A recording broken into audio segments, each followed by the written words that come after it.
Cette Écran là. conférence va maintenant être enregistrée. Ouais. Oui. Voilà. Donc aujourd'hui, sciences et métaphysique. Donc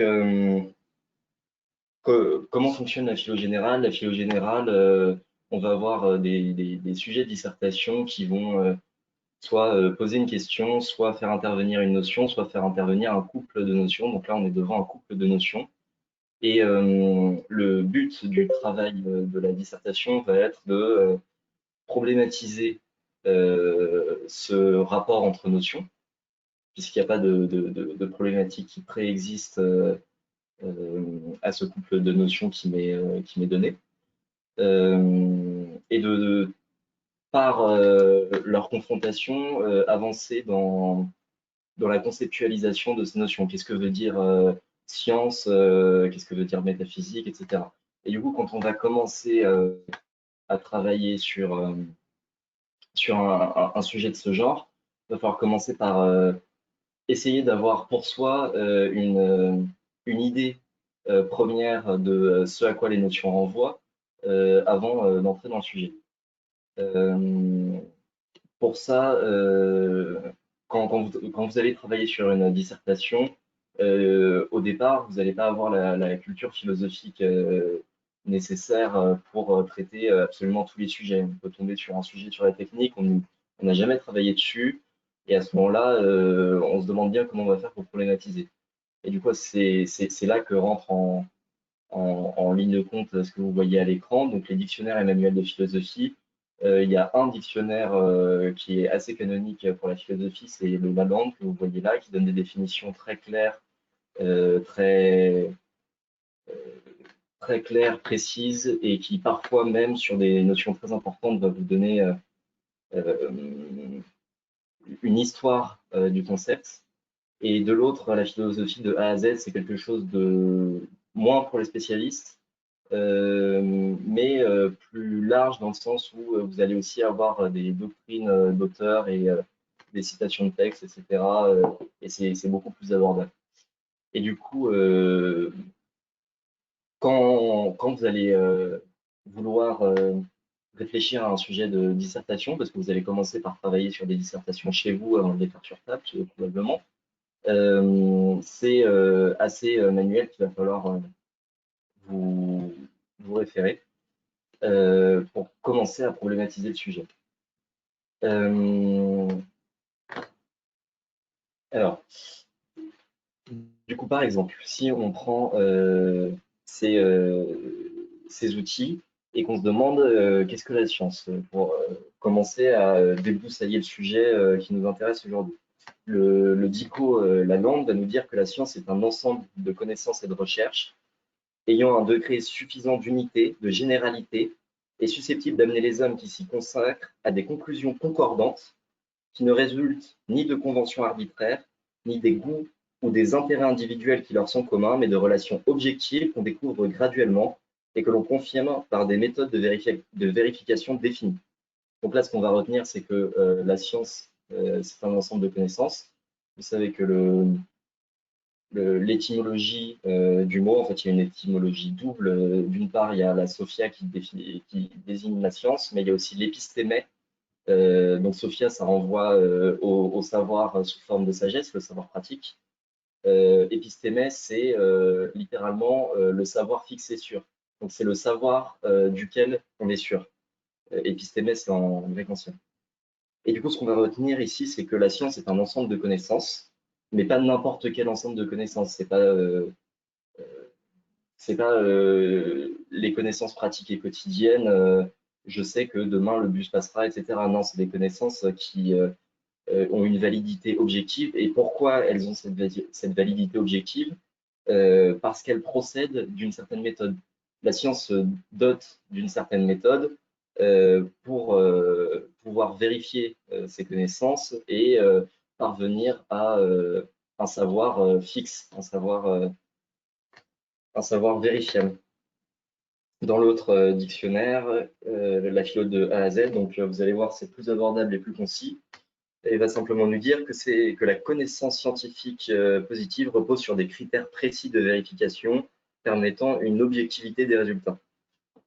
Donc voilà, plus concis, mais on retrouve ces trois traits extrêmement caractéristiques de l'idée de science. C'est une connaissance, tout d'abord, qui est établie grâce à des critères précis de vérification. C'est pas n'importe quelle connaissance, c'est une connaissance vérifiée et vérifiable. Et donc, le but de cette connaissance, c'est d'être objectif, c'est parvenir à une objectivité des résultats. Pour ce qui est de la métaphysique maintenant. Je ne sais pas si vous savez d'où vient le mot de métaphysique, mais il a une origine qui fait l'objet d'une anecdote en fait, et à chaque fois qu'on vous fera un point sur la métaphysique, on partira de cette anecdote, enfin, c'est assez probable. Donc si vous vous intéressez à la philosophie, vous allez beaucoup l'entendre, et si c'est la première fois que vous entendez parler de la métaphysique, je serai le premier à vous en parler. Aristote, donc le stagirite philosophe du IVe siècle avant Jésus-Christ, a écrit une série de livres qui s'appelle La physique, Peri Physica, et quand on a cherché à classer sa bibliothèque longtemps après sa mort, les livres qui arrivaient après la physique, qu'il avait écrit après, et qui logiquement devaient suivre la physique, on les a appelés ta méta ta physica, donc littéralement en grec, ce qui suit la physique. Méta plus accusatif, ça veut dire après la physique. Mais le sens qu'on a donné à ce mot, donc, pardon, pour que l'anecdote soit complète, c'est celui qui est à l'origine de cette dénomination s'appelle Andronikos de Rhodes.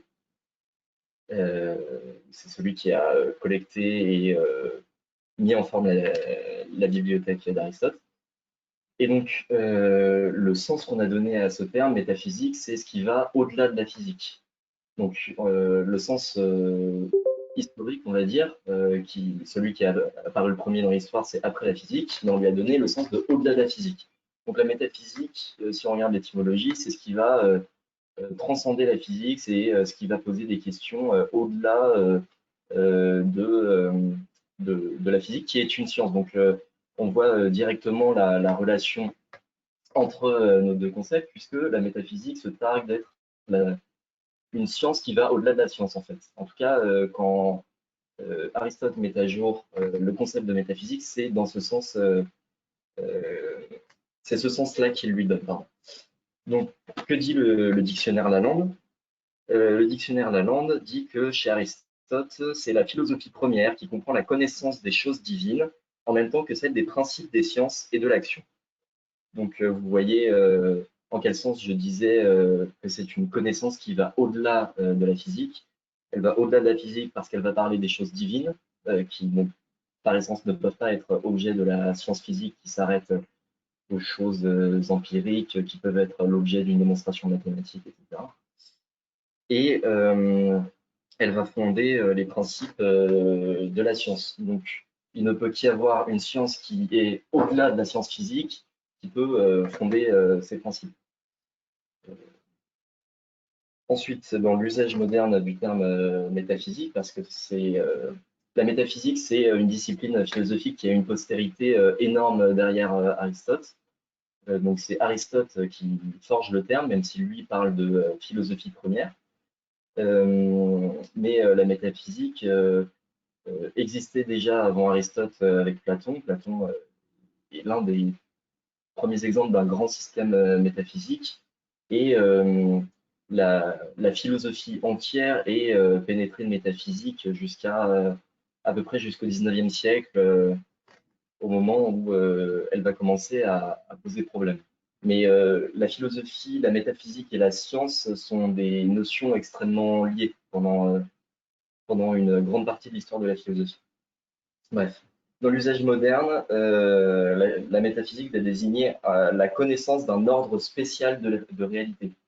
Donc, on voit le lien avec la science. La science, c'est un certain type de connaissance. La métaphysique, c'est un autre type de connaissance. La connaissance d'un ordre spécial de réalité. Qu'est-ce que ça veut dire, ordre spécial de réalité? Ça va être les êtres qui ne tombent pas sous les sens. Donc, ça va être la connaissance de l'âme, de Dieu, du monde, par exemple, ce que sont les choses en elles-mêmes par opposition aux apparences qu'elles présentent. Donc, et si, par exemple les sens me trompent, quelle va être la chose réelle qui fait l'être de ce dont je ne vois que l'apparence? Ça va encore être les choses dans ce qu'elles ont d'immuable par opposition à leur devenir, donc ce qui est constant dans les réalités, ce qui ne change pas, le, le principe immuable de chaque réalité. Ça va encore être les vérités morales du devoir-être, comme formant un ordre de réalité supérieur à celui des faits et contenant la raison d'être de celui-ci. C'est-à-dire que la science va, par exemple, explorer le champ de l'être, ce qui est constatable empiriquement. La métaphysique va porter sur le monde qui justifie quelle est la raison d'être de la région d'être qu'explore la science.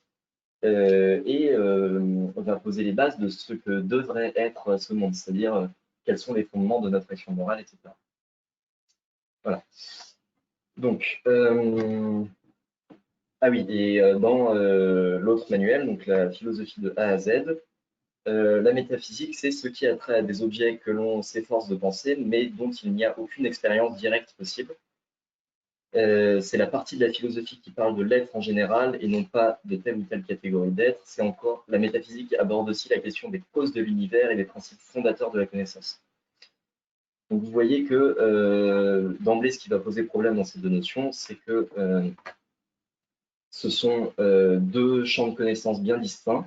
La science va faire appel à l'expérience et à des méthodes de vérification précises basées sur l'expérience pour établir ses connaissances. La métaphysique va être obligée de passer par d'autres moyens, parce que pour connaître Dieu, c'est pas l'expérience de tous les jours qui va nous aider. On va pas réussir à mettre Dieu dans une fiole. Et donc, ça va plutôt être la métaphysique va plutôt être mise dans la nécessité d'avoir recours à une connaissance plutôt de l'ordre de la construction logique, etc. Voilà. Donc, je vais introduire le sujet. La science moderne telle qu'elle a été façonnée au XVIIe siècle par Galilée, Descartes et puis Newton se donne pour objet la nature dans sa totalité. Ce que la science va explorer, c'est la nature. L'objectif de cette science est de parvenir à élucider quelles sont les relations constantes qui régulent la succession des phénomènes. Par relation constante qui régule la succession des phénomènes, ce que j'entends, c'est les lois scientifiques. Donc l'objet de la science, c'est de mettre à jour les lois constantes qui régissent la nature. C'est-à-dire, quand je fais chauffer de l'eau à 100 degrés, elle s'évapore. Cette science se donne donc pour extension l'ensemble du réel observable et quantifiable. Donc tout ce qui fait l'objet d'une expérience et tout ce qui peut être formalisé mathématiquement. L'eau qui s'évapore, ça fait l'objet d'une expérience et je peux le formaliser mathématiquement parce que c'est à partir d'un nombre que je vais établir cette loi. Les lois scientifiques s'expriment mathématiquement pour la plupart. La nature, la séparation entre les domaines de la science et de la métaphysique est alors claire. La science a pour objet tout ce qui relève de la physique, soit l'ensemble de la nature, et la métaphysique a pour objet ce qui est au-delà de la physique. Ce qui est en commun entre la science et la métaphysique, c'est qu'elles ont pour viser la vérité. Découvrir la vérité sur ce qui est au-delà ou en deçà du réel scientifique pour la métaphysique, et découvrir les relations constantes qui régulent le réel phénoménal pour la science. La métaphysique cherche à produire un discours vrai sur Dieu, l'âme et le monde, tandis que la science cherche à expliquer les phénomènes par d'autres phénomènes, à quantifier les forces qui relient ces phénomènes. La loi de la gravitation de Newton est l'exemple paradigmatique qu'on va utiliser en philosophie, parce que c'est la première occurrence de ce qu'est une loi scientifique. C'est-à-dire qu'on quand tu regardes l'élaboration de la loi de la gravitation, c'est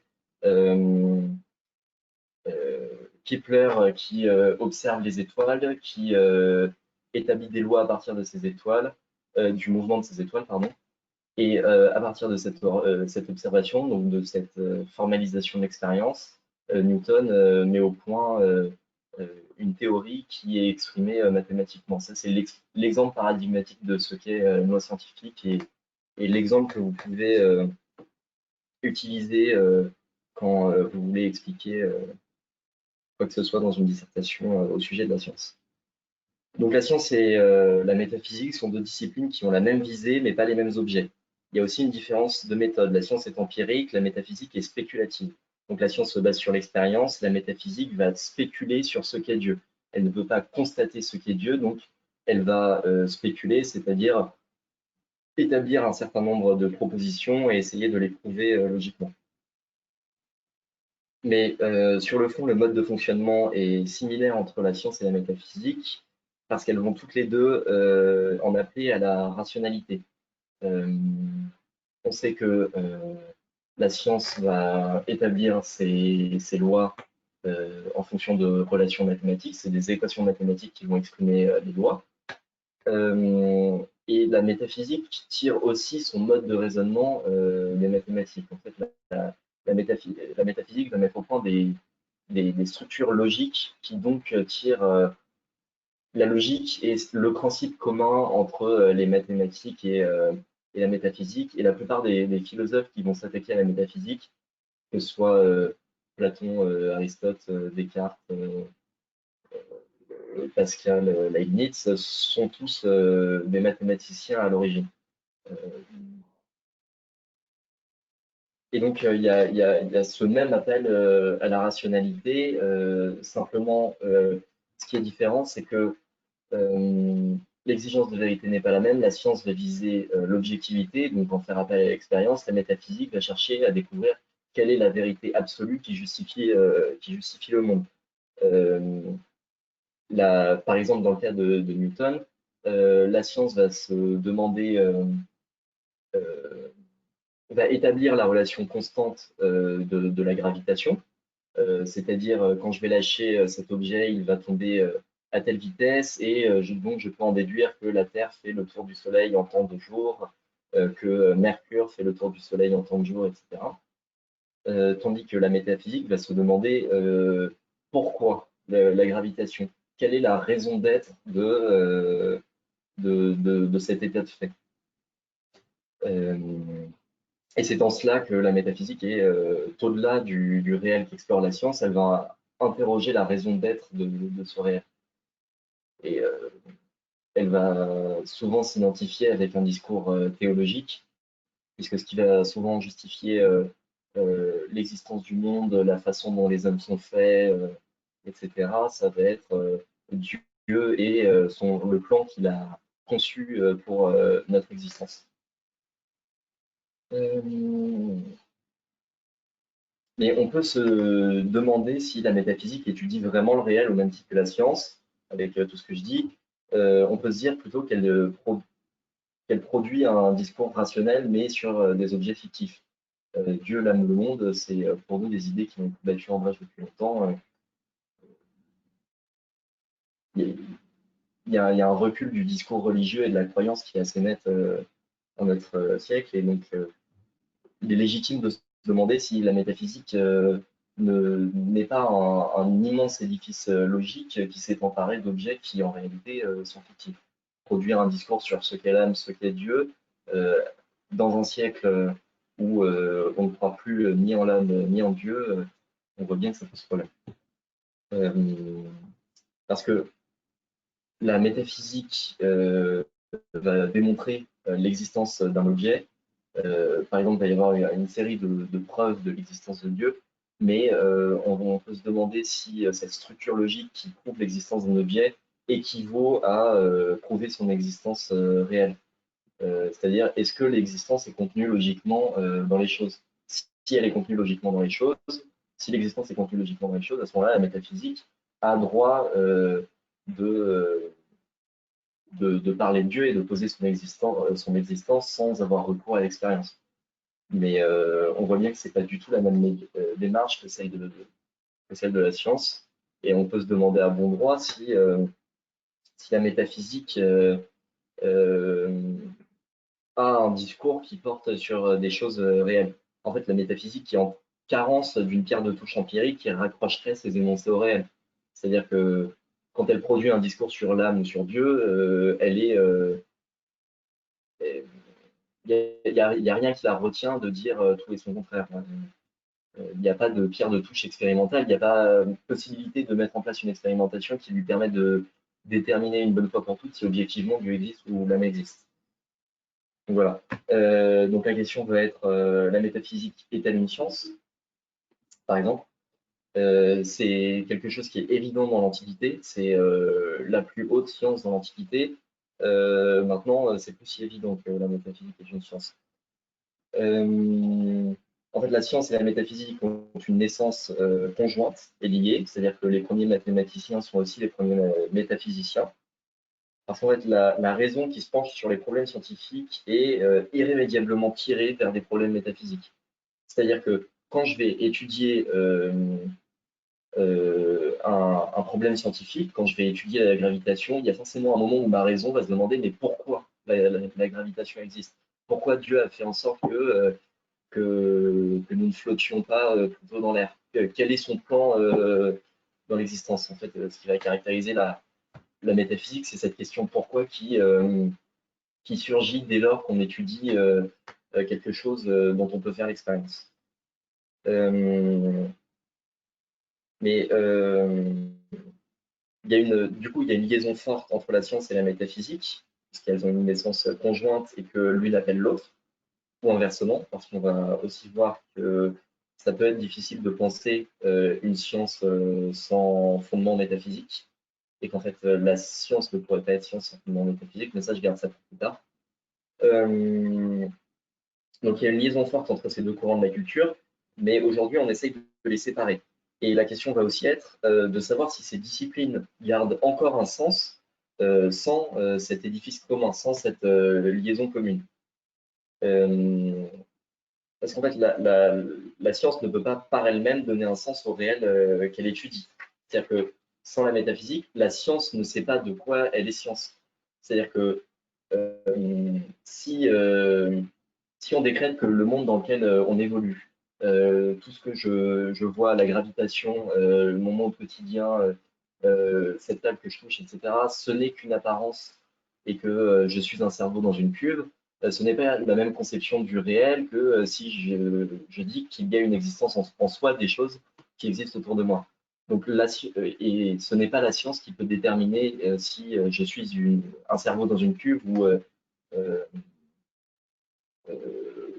quelqu'un d'enfermé dans un monde dans la matrice. C'est plutôt une question qui appartient à la métaphysique. Donc, la science ne sait pas de quoi elle est science, ne sait pas quel est le statut du réel qu'elle étudie sans la métaphysique. Donc, déjà, ça va poser problème. D'autre part, il y a un problème épistémologique qui se pose en matière de science. C'est-à-dire que la métaphysique, en étudiant les rapports de la pensée à l'être, parce que l'objet de la métaphysique, c'est l'être des choses, et du coup, comment la pensée peut-elle se rapporter à l'être des choses, elle va aussi se demander quelles sont les conditions de la connaissance. Comment ça se fait que je peux connaître? Comment l'en soi, ce qui existe en dehors de moi, devient un pour moi, devient une connaissance. Et du coup, en fait, c'est la métaphysique qui va légiférer sur tous les problèmes épistémiques qui sont au fondement de la science. C'est-à-dire que si on parvient à prouver métaphysiquement que toutes les expériences que je fais me trompent, c'est-à-dire que quand je vois du rouge, en fait, c'est du vert, quand l'eau s'évapore et que mon thermomètre indique 100 degrés, en réalité, c'est 80 degrés qui existent réellement. À ce moment-là, ça met en brèche tout le discours scientifique. Et du coup, la métaphysique, en posant ces problèmes épistémiques, donc, qui se rapportent à la connaissance, fonde les conditions de la science. Il faut que la métaphysique prouve que nous sommes capables de connaissance pour qu'une science soit possible. Voilà. Mais ce qui est frappant, surtout au XXe siècle, c'est que les scientifiques non cure de ces questions. Ils vont faire de la science sans chercher à en comprendre la signification. Heidegger, un penseur du XXe siècle à distinguer, par exemple, la méditation calculance et la méditation cogitance. C'est-à-dire, il y a le mode de pensée qui se rapporte au calcul, c'est le mode de pensée scientifique qui va chercher des lois, etc., qui va étudier le réel. Et il y a le mode de pensée philosophique, proprement philosophique, qui va se poser la question du statut de ce réel qui étudie la science. Mais ce sont deux modes de méditation très différents. Et ce qui est frappant à notre siècle, c'est que d'un côté, on a les scientifiques qui vont penser d'une certaine manière, de l'autre, les philosophes qui vont penser d'une certaine manière. Il n'y a plus cette liaison entre les deux notions. Et c'est en ce sens qu'il est crucial d'interroger ces deux notions, c'est qu'aujourd'hui, elles sont séparées, pourtant, elles ont une naissance conjointe, et j'espère que vous commencez à l'apercevoir au terme de cette introduction. L'une ne semble pouvoir exister sans l'autre. Donc voilà, c'est l'enjeu de la question. Est-ce que la science a un sens sans la métaphysique? Est-ce que la métaphysique a un sens sans la science? Est-ce que la science qu'on pratique maintenant, totalement libérée de questions métaphysiques, a un sens pour nous? Est-ce que c'est une science sans conscience? C'est ça l'enjeu de la question quand rapporte, quand on essaye de problématiser ces deux notions, science et métaphysique.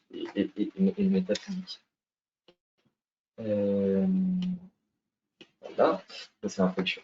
On va passer à la première doctrine, donc Platon, je vous ai dit, le premier métaphysicien. Donc Platon, je pense que vous connaissez tous, c'est au IVe siècle avant Jésus-Christ, athénien, élève de Socrate, a fondé l'Académie. Là, on va parler donc du Phédon, qui est l'un de ses premiers dialogues métaphysiques. Enfin, c'est un bon dialogue pour commencer à étudier la métaphysique de Platon, parce que le Phédon, il va parler de la question de l'âme, donc qui est une question métaphysique. L'argument du Phédon, c'est Socrate qui est en prison. Des camarades de Socrate viennent le voir en prison et lui demandent pourquoi il n'a pas peur de la mort. Donc c'est dans le Phédon, par exemple, qu'il y a cette fameuse phrase philosopher, c'est apprendre à mourir. Et donc si vous lisez Phédon, vous saurez pourquoi Platon dit ça. Le passage qui nous intéresse, il est en 97b, donc assez tard dans le dialogue. Socrate parle d'un penseur scientifique qu'il a découvert, qui s'appelle Anaxagore. Et Anaxagore écrit un traité scientifique où il dit qu'il va expliquer le réel entier selon le nous. Donc le nous, c'est le terme grec qui veut dire esprit ou intelligence. Donc Anaxagore dit il y a un esprit qui a organisé le réel entier et je vais expliquer comment cet esprit a organisé le réel entier. Alors là, Socrate lit Anaxagore et se dit Anaxagore est divin, il va m'expliquer le monde entier, je suis persuadé en effet que c'est l'esprit qui explique toute chose et que l'esprit, en cherchant l'idée du mieux, a créé le réel en suivant l'idée du mieux. Et donc, Socrate a beaucoup d'espoir quand il lit Anaxagore. Mais Socrate est très déçu, finalement, à la lecture du livre. Pourquoi Socrate est très déçu? Parce que une fois qu'Anaxagore pose cette intelligence de l'esprit, qui organise le réel entier, il fait appel pour expliquer les choses à des causes uniquement mécaniques et matérielles, c'est-à-dire action des eaux, air, éther, etc., pour expliquer les phénomènes, et non pas au principe du meilleur, comme Socrate le pensait. Donc, on va pouvoir lire le texte. Vous voyez, je ne tardais pas, camarade, à tomber du haut de cette merveilleuse espérance. Donc, déception de Socrate.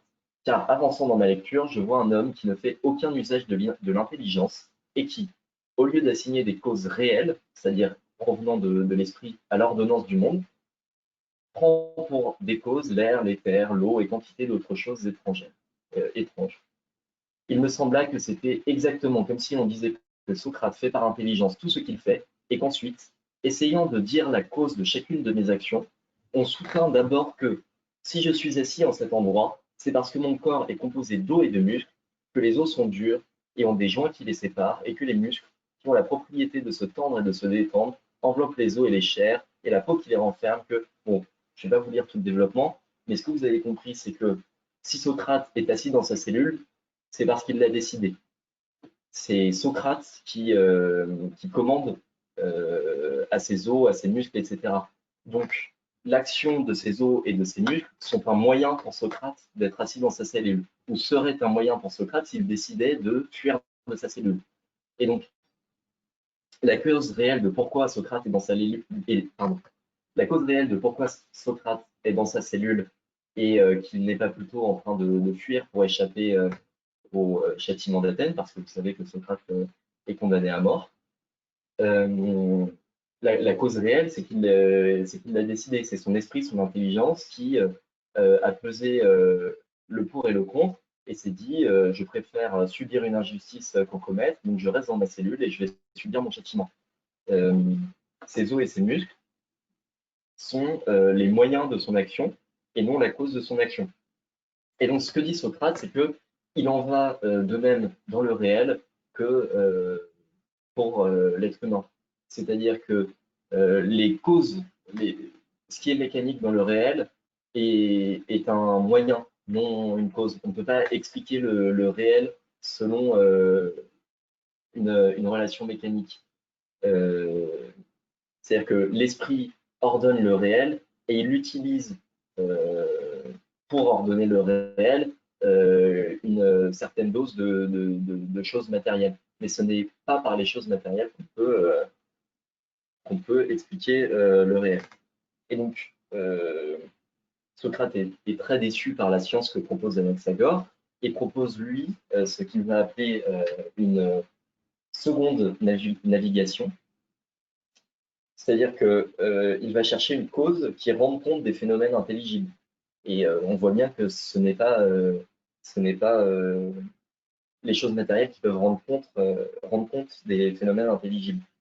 Et donc, comme seule une réalité intelligible peut être cause d'intelligibilité, la science de la nature, en prenant les causes pour des conditions nécessaires relevant du sensible, ne pouvait pas satisfaire Socrate. Donc il fait une seconde navigation, c'est-à-dire qu'il change d'orientation et retourne complètement le savoir. En fait, il va faire de la pensée un dialogue de l'âme avec elle-même. Pour connaître le réel, c'est pas en interrogeant la nature, c'est pas en regardant les choses matérielles. En fait, je vais partir de l'intelligible. Qu'est-ce qui, moi, me détermine à agir? Et je vais transposer sur le monde cette intelligence. Et je vais me dire, ben, qu'est-ce qui détermine le monde à agir? Qu'est-ce qui détermine le monde à agir de telle manière? Et Socrate, Platon, en fait, va se rendre compte que ce qui le pousse à agir, lui, c'est l'idée du meilleur. Il veut faire le mieux en toute action. Et donc, il va supposer qu'il en est de même du monde. C'est-à-dire que le monde est ordonné selon l'idée du meilleur. Et donc, c'est à partir d'une connaissance de ce qu'est le bien en soi, ce qu'est le meilleur, qu'on va pouvoir expliquer tout ce qui existe dans le monde. Voilà. Donc ça, c'est Platon. Si vous voulez lire Platon, c'est important de lire Platon, parce que c'est l'un des premiers philosophes. Platon, c'est un auteur assez complexe, dans le sens où il est très facile à lire. C'est très agréable de lire Platon, parce qu'en fait, c'est des dialogues, ça se lit comme une pièce de théâtre. Mais du coup, comme on lit rapidement, on a tendance à ne pas voir la subtilité qui est dans le texte. En fait, c'est piégeux de lire Platon. Et du coup, moi, je recommande de commencer par lire des commentaires de Platon. Il s'agit de comprendre Platon avant de le lire, enfin, pas de comprendre Platon, mais d'avoir les clés de compréhension pour lire Platon. Et du coup, deux commentaires, Monique Vixot et Luc Brisson, c'est les deux plus grands commentateurs de Platon. C'est important d'essayer de lire les deux, dans le sens où un commentaire est toujours biaisé. Il n'y a pas de neutralité, il n'y a pas d'objectivité dans une discipline littéraire comme la philosophie. Et du coup, lire qu'un seul commentaire, ça voudrait dire n'avoir qu'un seul point de vue sur Platon. Avoir les deux commentaires, ça permet d'avoir deux points de vue en tête lorsqu'on lit les dialogues de Platon. Et donc,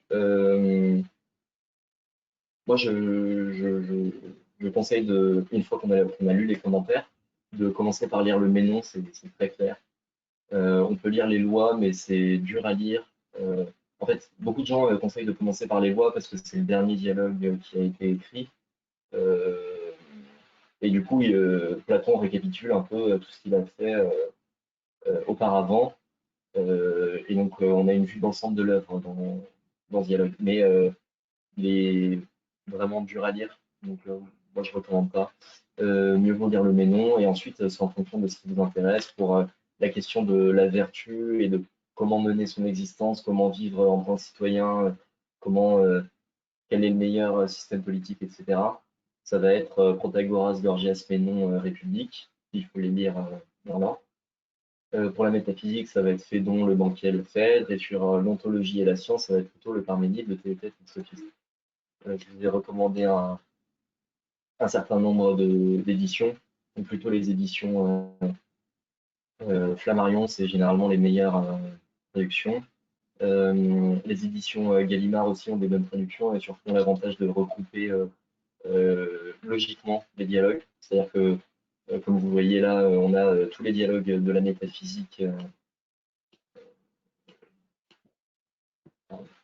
On a tous les dialogues de la métaphysique d'un côté et tous les dialogues de la science de l'autre. Et ensuite, une collection qui s'appelle les intégrales de philo, qui est très pédagogique. En fait, c'est des textes philosophiques qui sont entourés de commentaires. Il y a des introductions très claires, des commentaires pour aller plus loin, etc. Donc, c'est un très bon moyen de commencer la philosophie. Donc, moi, je recommande de commencer par les intégrales de philo. Voilà. Passons à Descartes. Donc là, on fait un saut d'environ 15 siècles. Euh, euh, Descartes va considérer la métaphysique de manière assez différente. Euh,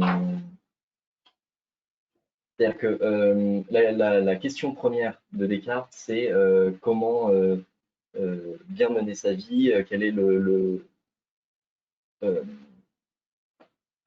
à quelle morale doit-on aboutir, etc. Et pour ce faire, Descartes pense que la question de la connaissance est première, parce que si je veux arriver à une certaine morale, à une certaine manière de conduire ma vie, il faut que je sois sûr de ce que j'avance. Et pour être sûr de ce que j'avance, il faut que je sache comment on fait pour être sûr de ce qu'on avance. Et du coup, ce que va rechercher Descartes, c'est un critère de vérité. Comment on fait pour être sûr de ce qu'on avance. Euh, et donc, en fait, la philosophie de Descartes a un certain sens, c'est-à-dire qu'elle part d'une question épistémologique. Comment est-ce qu'on peut être sûr de ce qu'on avance? Elle va ensuite permettre de fonder la science, donc comment on découvre la vérité sur toutes les choses qui nous entourent. Et à partir du moment où on sait beaucoup de choses, on va pouvoir en arriver à une morale. Et c'est pour ça que Descartes figure l'arbre de la philosophie de cette manière. Dans la lettre préface au principe de la philosophie, il dit ainsi toute la philosophie est comme un arbre dont les racines sont la métaphysique, le tronc est la physique, et les branches qui sortent de ce tronc sont toutes les autres sciences qui se réduisent à trois principales, à savoir la médecine, la mécanique et la morale. J'entends la plus haute et la plus parfaite morale qui présupposerait une entière connaissance des autres sciences et le dernier degré de la sagesse. Vous voyez bien que la morale étant le plus haut degré de la sagesse, il faut connaître beaucoup de choses avant d'arriver à connaître la morale. Et donc c'est ce que je vous disais. La métaphysique, en fait, va être le fondement épistémologique de la science. C'est-à-dire que la métaphysique va se résumer en une interrogation pour savoir comment est-ce que je peux être sûr de ce que j'avance, comment est-ce que je peux être sûr que les apparences ne me trompent pas, comment est-ce que je peux être sûr que cette loi scientifique que j'ai réussi à établir, mettons la loi de la gravitation, sera encore valable demain. C'est-à-dire, est-ce que qu'est-ce qui me permet d'affirmer que les lois de la science que je mets à jour sont valables de toute éternité.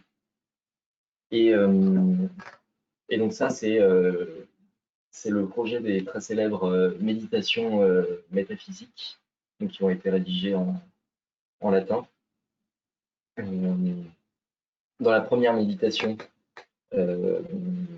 Descartes met en doute tout ce qui existe. En fait, c'est un doute méthodique. Il se dit, pour trouver un moyen d'être sûr de ce que j'avance, il faut que je trouve un critère de vérité. Pour trouver un critère de vérité, je vais essayer de passer en revue tout ce que je sais et tout ce qui est l'objet d'un doute, tout ce dont je ne peux pas être certain, je vais le disqualifier. Je vais faire comme si ça n'existait pas. Et de cette manière, une fois que j'aurai rejeté l'existence d'un grand nombre de choses, peut-être que je tomberai sur une chose que je ne peux pas, dont je ne peux pas douter. Et cette chose-là sera la première vérité que j'ai découverte. Et une fois que j'aurai découvert cette première vérité, je saurai ce qui fait que cette vérité est une vérité. Donc j'aurai un critère de vérité. Et à partir du moment où j'ai ce critère de vérité, je vais pouvoir déterminer dans mes autres connaissances lesquelles sont vraies et lesquelles sont fausses. Et donc, euh, il va donc l'objet des méditations métaphysiques va être de savoir comment la science peut être sûre de ce qu'elle avance et de fonder métaphysiquement la manière dont la science est sûre de ce qu'elle avance. Donc dans la première méditation, comme je le disais, il met en doute tout ce qui existe. Il va commencer par mettre en doute les choses extérieures parce que qui me dit que ce mur devant moi est blanc? Peut-être que mes sens me trompent, ils l'ont déjà fait par le passé. Par exemple, j'étais à cheval et je voyais une tour et je croyais qu'elle était carrée et quand je me suis approché, en fait, je me suis rendu compte qu'elle était ronde. Donc, je sais que les sens peuvent me tromper. Donc à partir de ce moment-là, pourquoi est-ce que les sens ne me trompent pas tout le temps? Euh, il m'est possible de supposer que les sens me trompent tout le temps. Donc à partir de ce moment-là, je ne peux pas être certain de la connaissance que m'apportent les sens, donc il faut que je la rejette en doute. Donc Descartes va utiliser cette même méthode pour, une fois qu'il a rejeté en doute les connaissances qui me viennent des sens, il va remettre en doute la connaissance de mon corps propre, et ensuite il va mettre en doute l'existence du monde. Je ne peux pas être sûr qu'il y a un monde à l'extérieur de moi. Peut-être que je suis dans un rêve. Euh, Ensuite, il se dit, mais dans ce rêve, il reste tout de moins, il reste sûr que 2 et 3 font 5. C'est-à-dire que même si le monde n'existe pas, que je suis dans un rêve, que les choses autour de moi n'ont aucune consistance et ne sont que des projections de mon esprit, ou alors que je suis dans la matrice, les vérités mathématiques existent encore. Euh, mais Descartes se dit,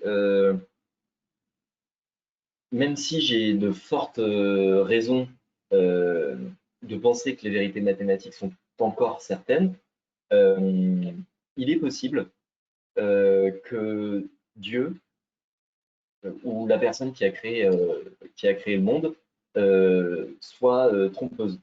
C'est-à-dire que à chaque fois que je fais l'addition, elle va mettre dans mon esprit des choses fausses. C'est-à-dire que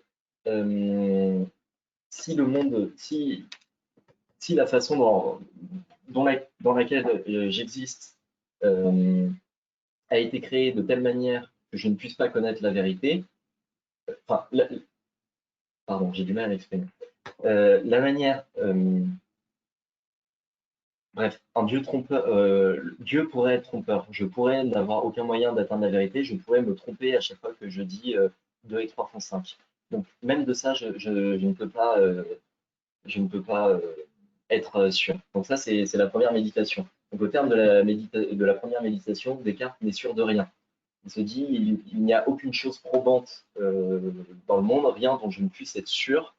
Euh, et donc là, il est à l'apogée de son scepticisme. Mais il ne faut pas croire que Descartes est un sceptique, bien au contraire. Son scepticisme est uniquement méthodique. Son scepticisme, lui sert à découvrir s'il y a quelque chose dont je ne peux pas douter. Et effectivement, ce dont on se rend compte dans la seconde méditation, c'est qu'il y a quelque chose dont je ne peux pas douter, c'est mon activité même de douter. Si je pense, je suis. C'est absolument certain. Il ne peut pas y avoir de pensée sans existence. Ce sont des synonymes absolus. Et donc, c'est le célèbre je pense, je suis, euh, et non pas je pense, donc je suis, qui n'apparaît pas dans la méditation métaphysique. Euh, et du coup, Descartes découvre qu'il y a quelque chose dont je ne puis pas douter, c'est que moi, j'existe et que je suis quelque chose qui pense. Euh, ensuite, il va. Donc, ça, c'est la première vérité qu'on découvre avec Descartes, c'est la vérité du cogito, c'est la vérité de mon existence personnelle en tant que chose pensante, non pas en tant que corps. Mon corps est encore un objet d'essence, mais ma pensée, elle, est indubitablement existante. Il n'y a aucun doute là-dessus. Et donc, j'ai découvert une première vérité. Et à partir de cette première vérité, je vais pouvoir en découvrir beaucoup d'autres.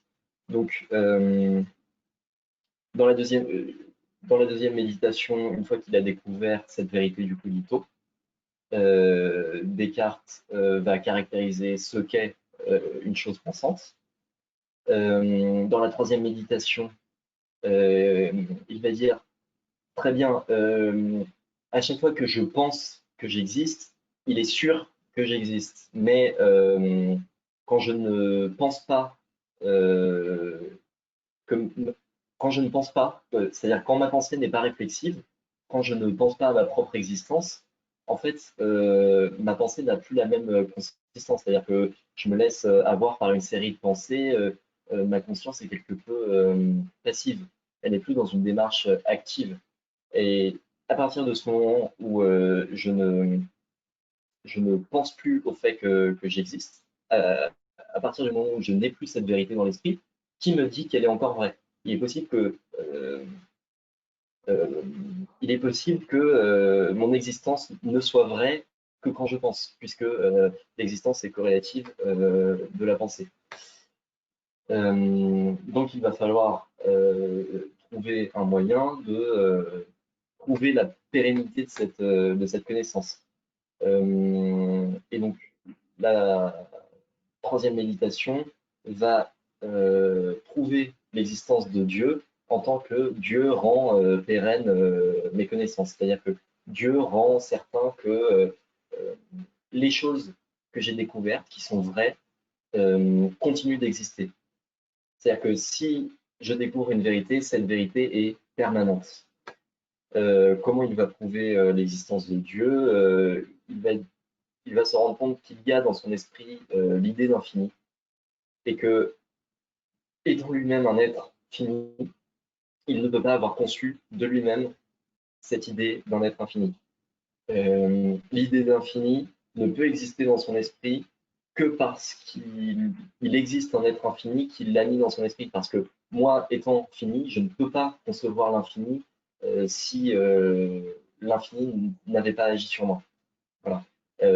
Et donc, comme on a en nous une idée d'infini, qu'elle ne peut pas venir de nous, un Dieu existe forcément. Un Dieu dans le sens un être infini. Donc il prouve l'existence de Dieu, ce qui lui permet de dire les vérités que j'ai découvertes restent vraies parce que Dieu les fait perdurer dans l'existence. Euh, donc ça c'est capital. C'est on a découvert d'une part une première vérité, mais d'autre part ce qui rend pérenne les vérités. Et ça, c'est capital pour la science, parce que les choses, une fois découvertes en science, on sait qu'elles seront valables éternellement. C'est-à-dire que les lois de la science ne sont pas historiques. La loi de la gravitation est une vérité éternelle à partir du moment où on a déterminé ça. Euh, donc c'est assez capital pour la science. Si la science n'avait pas ce fondement métaphysique qui montre que ces lois sont éternelles, on pourrait encore supposer la contingence des lois scientifiques. C'est-à-dire qu'on pourrait se dire, très bien, la science a décrit les lois qui ont régi le réel jusqu'à maintenant, mais il est possible que demain, le soleil ne se lève pas, que les lois changent.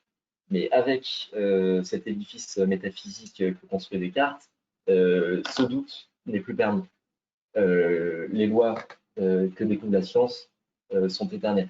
Ce qui ne veut pas dire que les lois actuelles de notre science sont éternelles, parce que les lois que notre science connaît sont les lois qu'elle a réussi à établir.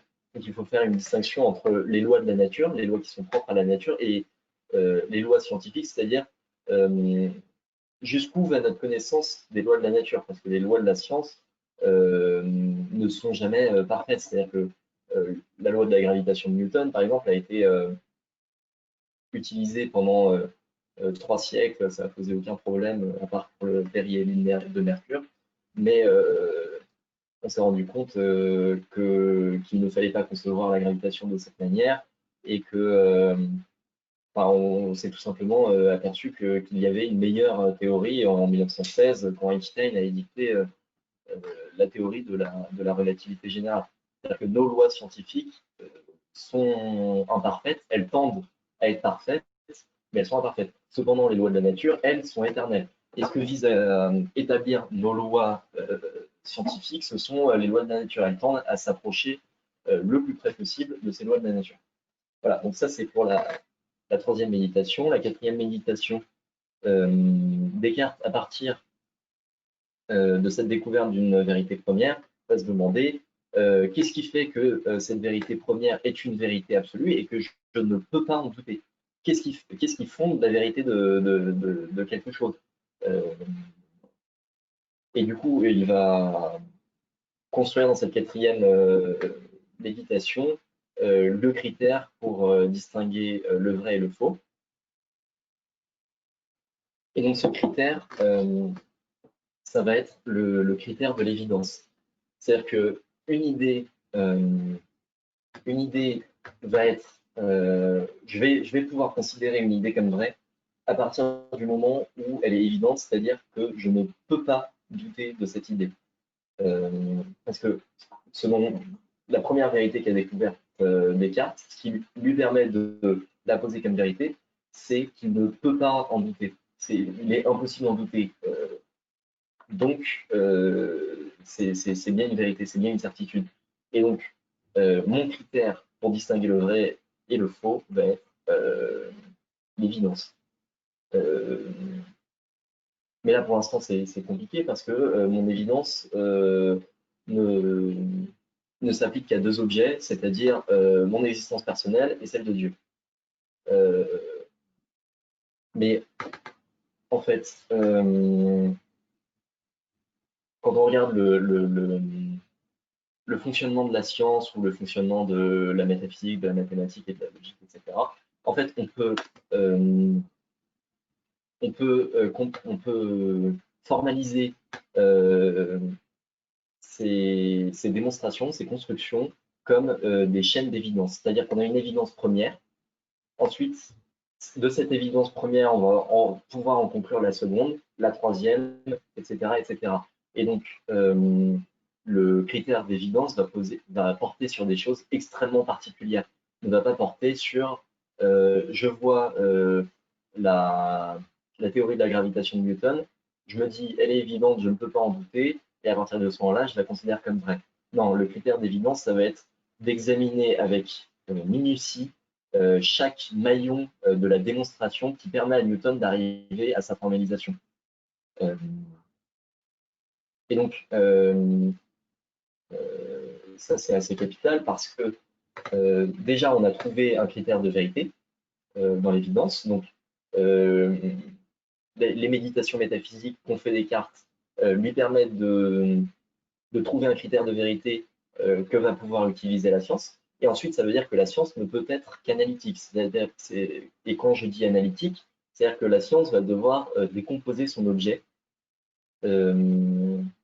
Chaque objet qu'elle étudie, elle va devoir le décomposer au maximum pour arriver à voir comment il est composé, quels sont les plus petits maillons qui expliquent cette loi, et faire peser sur chacun de ces maillons ce critère de l'évidence dicté par Descartes.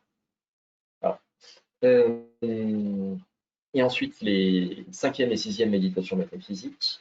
La cinquième va s'occuper de montrer que les vérités mathématiques et plus généralement les vérités de l'esprit sont vraies, enfin, qu'on ne peut pas douter des vérités mathématiques. Et donc, pour ça, il va utiliser l'idée de Dieu et le critère d'évidence. L'idée de Dieu parce que à partir du moment où j'ai dit que Dieu était infiniment puissant et bon, je peux dire que il n'y a pas de Dieu trompeur qui me souffle la mauvaise réponse à chaque fois que je conçois 2 et 3 fois 5 dans mon esprit. Pourquoi, Oui, pourquoi Dieu est forcément bon? parce que Dieu est l'état de perfection le plus haut et donc il est forcément bon. C'est ça, ça va pas être l'objet d'une démonstration chez Descartes et plus globalement chez les philosophes de cette époque, ça va pas être l'objet d'une démonstration parce que c'est un présupposé absolu. On ne peut pas concevoir Dieu autrement que bon à cette époque. D'accord. Mais du coup, c'est une bonne remarque en tant que ça met au jour une limite de Descartes.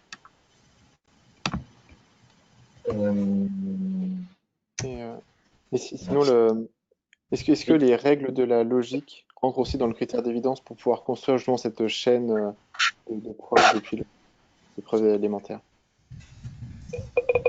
Est-ce que vous pouvez répéter? J'ai mal entendu votre question. Oui, c'est pour pouvoir construire une chaîne de preuves depuis des preuves élémentaires. On utilise en quelque sorte des règles de la logique pour passer d'un maillon à l'autre de la chaîne. Et donc, est-ce que ces règles-là entrent aussi sous le critère d'évidence pour justifier leur validité? Non, parce qu'en fait, justement, la logique est évidente. C'est-à-dire que quand je vais faire un raisonnement logique, euh, tous les hommes sont mortels, Socrate est un homme, donc Socrate est mortel. Ma conclusion est évidente. En fait, la logique, justement, c'est la formalisation de tous ces maillons d'évidence. La logique, elle va décomposer au maximum et à chaque inférence que je vais tirer, euh, utiliser le, le critère de l'évidence. Vous voyez ce que je veux dire? Oui, oui, d'accord. Mais après, comment on fait s'il y a plusieurs types de logique?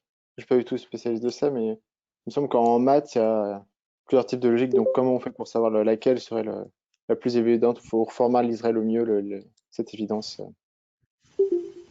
Alors ça, c'est du coup des débats de formalisme qui n'ont pas vraiment trait qui ont pas vraiment trait aux propos de Descartes, parce que il y a différentes logiques en effet, mais ce sont différents formalismes qui vont finalement traiter des mêmes relations constantes.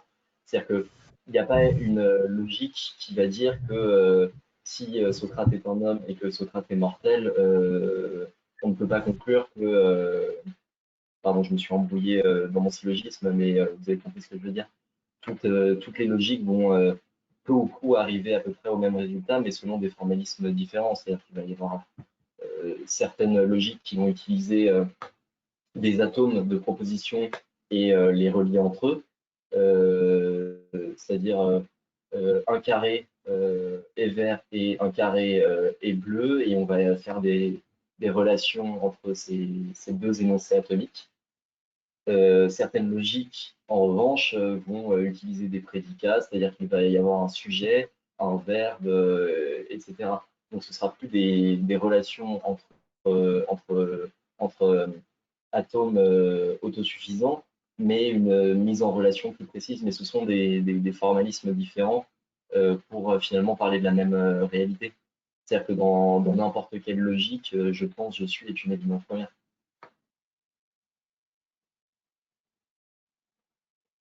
Voilà. Ça répond à votre question? Oui, merci. Euh, Ça, pardon, je fais une petite pause parce que c'est un peu fatigant de parler devant un écran comme ça. Vous arrivez à suivre jusque-là, je suis pas obscur. Non, c'est clair, ça va. Merci. Ça va très bien. Donc, méditation 5 et 6, méditation 5 a pour objet de rétablir les vérités mathématiques et la méditation 6, les vérités expérimentales, les vérités d'expérience. Donc, je rentre pas dans le détail parce que ce sont des méditations assez compliquées, mais si vous voulez lire Descartes, allez-y.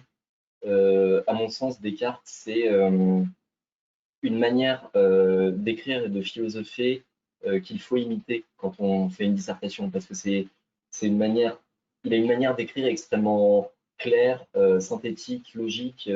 C'est exactement ce qu'on va vous demander en dissertation, en fait. À partir du moment où vous écrivez comme Descartes et vos propositions ont la force des propositions de Descartes, vous allez avoir des notes excellentes. Et, euh, et donc pour moi, c'est un très bon moyen de commencer la philosophie, d'autant plus que c'est, comme il est très clair, très simple à lire. Vous n'avez pas besoin de lire des commentaires pour lire Descartes, vous pouvez vous plonger dedans tout seul.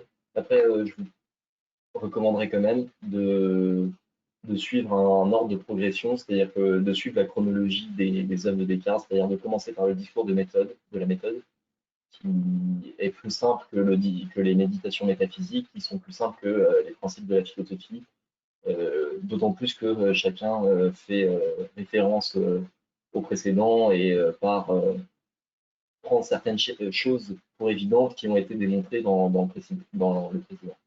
Voilà. Voilà, donc ça, c'était une certaine manière de voir la relation entre la science et la métaphysique. Donc, il faut retenir chez Descartes cet arbre de la philosophie, comment la métaphysique fonde la physique. Et vous voyez bien que au, au sens où au sens où Descartes définit la science et la métaphysique, s'il n'y a pas de métaphysique pour fonder la science est incapable d'exister, parce qu'elle est incapable de savoir si ce qu'elle dit est vrai, elle est incapable de savoir si les vérités qu'elle a trouvées sont pérennes, euh, elle est incapable de savoir si les apparences sont trompeuses ou non, ce qui, voilà. On va passer à Leibniz, qui est je ne sais pas si vous connaissez, c'est moins connu que Descartes, mais c'est un, c'est un cartésien, dans le sens où Descartes a en quelque sorte fait renaître une certaine forme de philosophie en Occident. C'est une philosophie qui a fait énormément de bruit, qui est extrêmement célèbre à son siècle, et du coup, il va avoir des, des continuateurs et des critiques, surtout. Les plus connus sont Malebranche, Spinoza et Leibniz.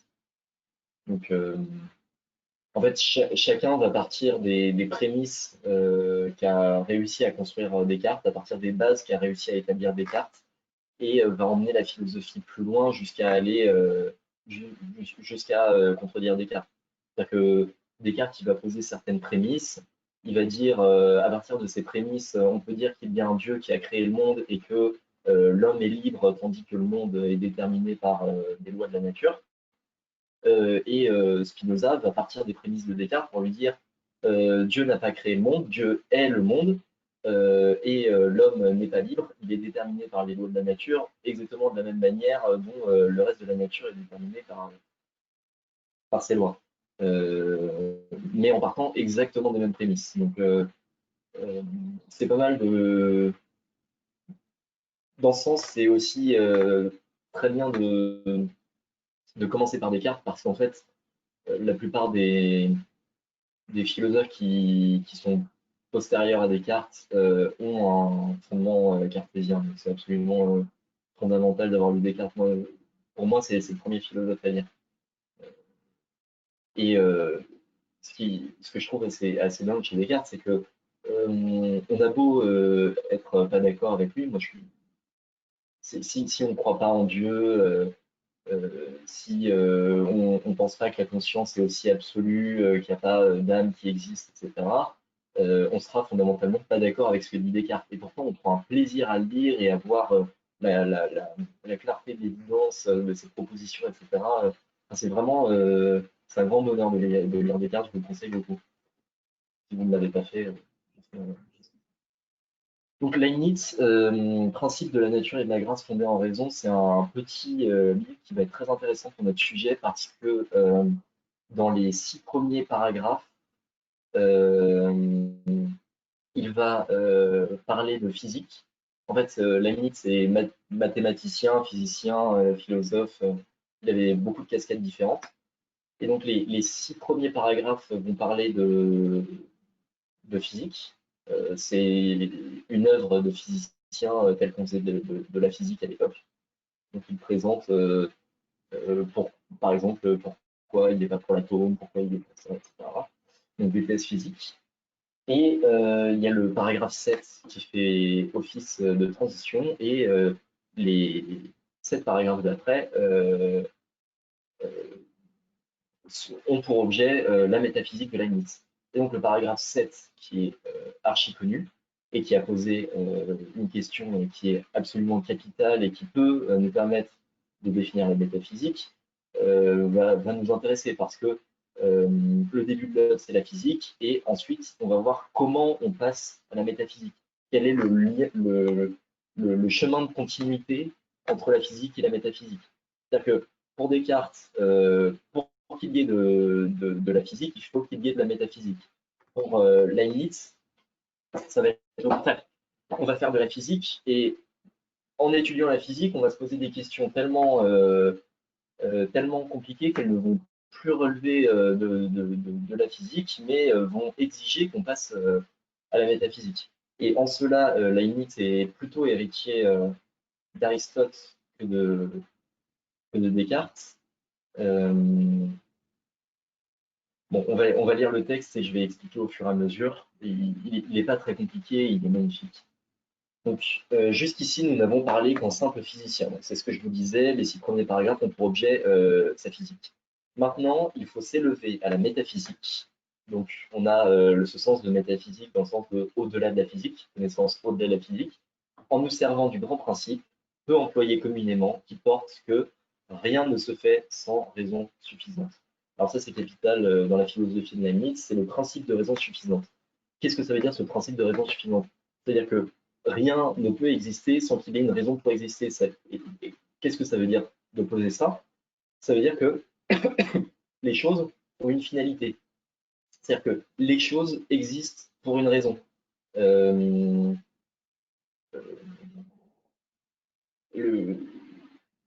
ne sais pas si vous avez déjà croisé le terme de finalisme, mais donc ça, c'est quelque chose qui vient d'Aristote, le finalisme. Mais c'est de dire que la finalité de mon œil, par exemple, c'est de voir. La raison d'être de mon œil, c'est de voir. Donc on ne fait plus du tout de finalisme aujourd'hui. Hein. C'est notamment Darwin qui nous a permis de ne plus être finaliste, qui nous a permis d'avoir une théorie complètement différente qui ne faisait pas intervenir le finalisme pour expliquer comment s'étaient constitués nos yeux, nos mains, nos pouces opposables, etc. Voilà. C'est-à-dire que rien n'arrive sans qu'il soit possible à celui qui connaîtrait assez les choses de rendre une raison qui suffise pour déterminer pourquoi il en est ainsi et non pas autrement. C'est-à-dire que les choses ont une finalité et les choses ont une finalité parce qu'elles sont absolument nécessaires. C'est-à-dire que les choses sont ainsi et pas autrement. C'est-à-dire qu'elles sont nécessairement ainsi. J'ai des yeux ainsi et pas autrement parce qu'il y a telle finalité. Dieu voulait que j'ai une vision en 3D, donc j'ai une vision en 3D. En 3D. Donc j'ai les 2 yeux côte à côte, j'ai pas des yeux au côte à côte. Ce principe posé, la première question qu'on a droit de faire sera pourquoi il y a plutôt quelque chose que rien? Pourquoi y a-t-il quelque chose plutôt que rien?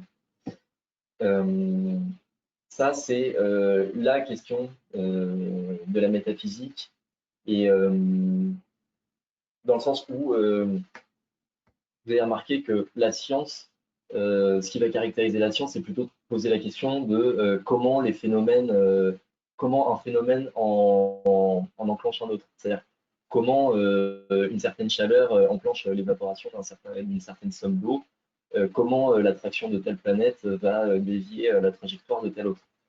La question qui caractérise la métaphysique, c'est pourquoi.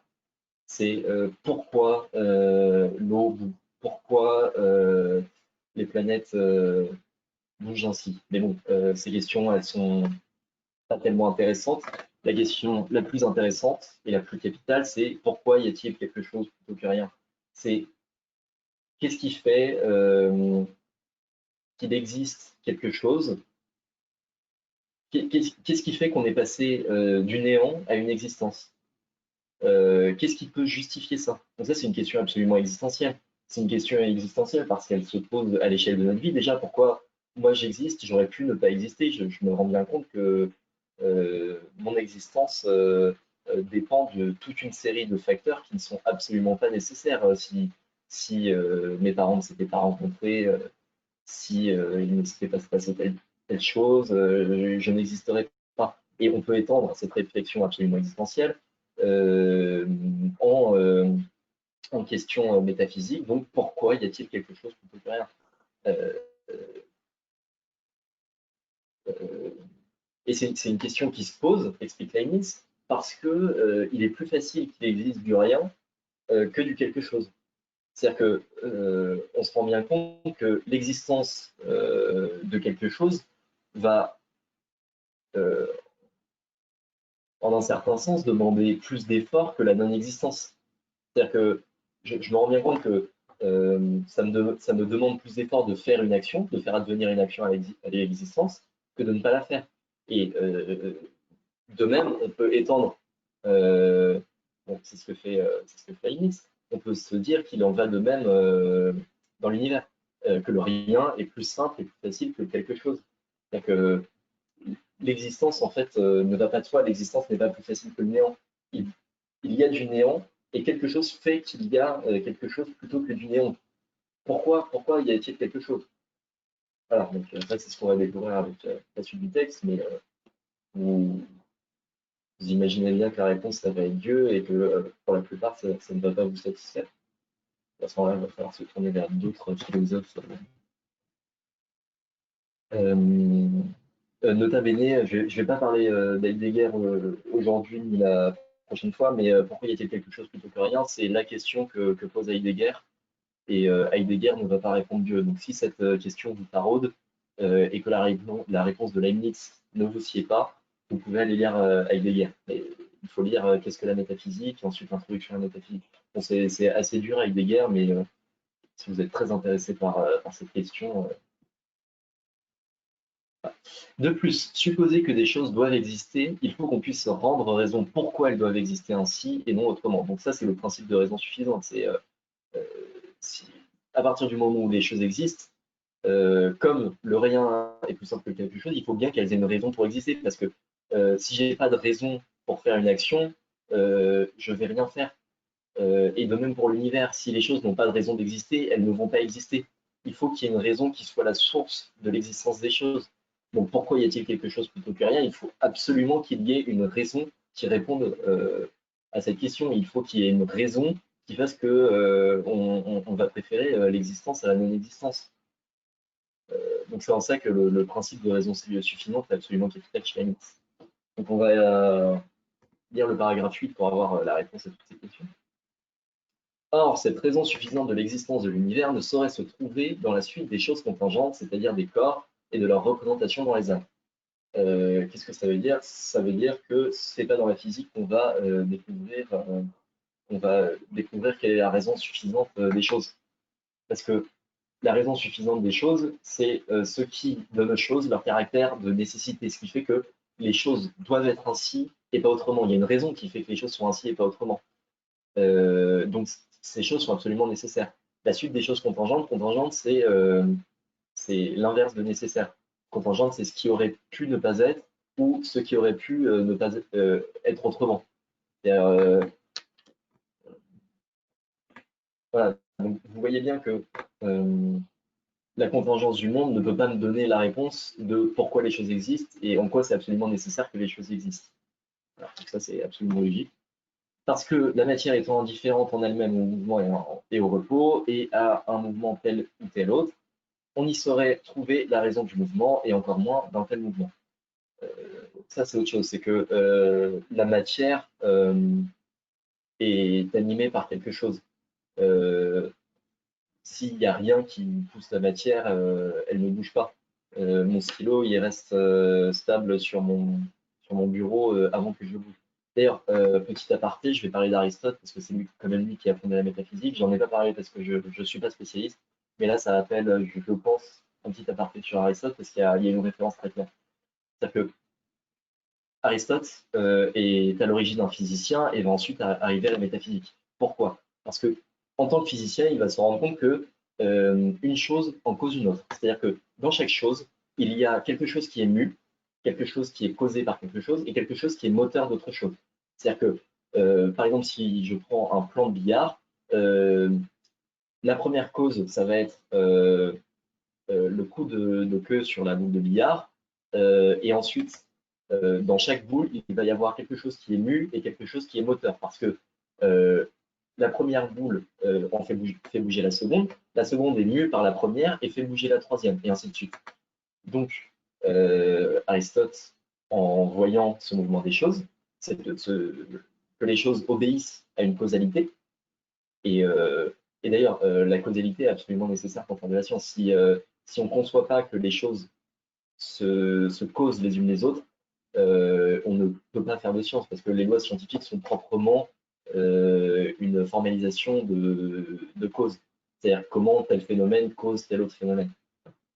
Et du coup, Aristote, devant cette causalité universelle, va se demander, mais quelle est la première cause? Ça, et forcément, quand on voit que chaque chose est mue et meut autre chose, on se dit bien, il y a quelque chose qui meut une autre, mais qui n'est pas mue. Il y a quelque chose qui en cause une autre sans être causé par rien. Et donc, il y a forcément un premier moteur, il y a quelque chose qui a déclenché tout le mouvement. Sinon, il n'y aurait pas de mouvement, puisque comme le mouvement est causé, et que je ne peux pas... En fait, quand je vois ce mécanisme du mouvement universel, je suis entraîné forcément dans une régression à l'infini, parce que je me dis, telle chose est causée par telle autre, et ainsi à l'infini. Et donc, il y a forcément un premier moteur, quelque chose qui n'a pas été causé, mais qui cause la première chose, qui ensuite va causer une autre, et ensuite se met en place le mécanisme universel, la causalité universelle. Voilà. Et Aristote, si vous voulez la réponse, va découvrir que le premier moteur, c'est Dieu. Et en fait, comment concevoir qu'il y a quelque chose qui fait bouger les choses sans elle-même devoir être causée par quelque chose? En fait, il va inverser le sens de la causalité. C'est-à-dire qu'on a tendance à se dire que le premier moteur, du coup, est la chose première.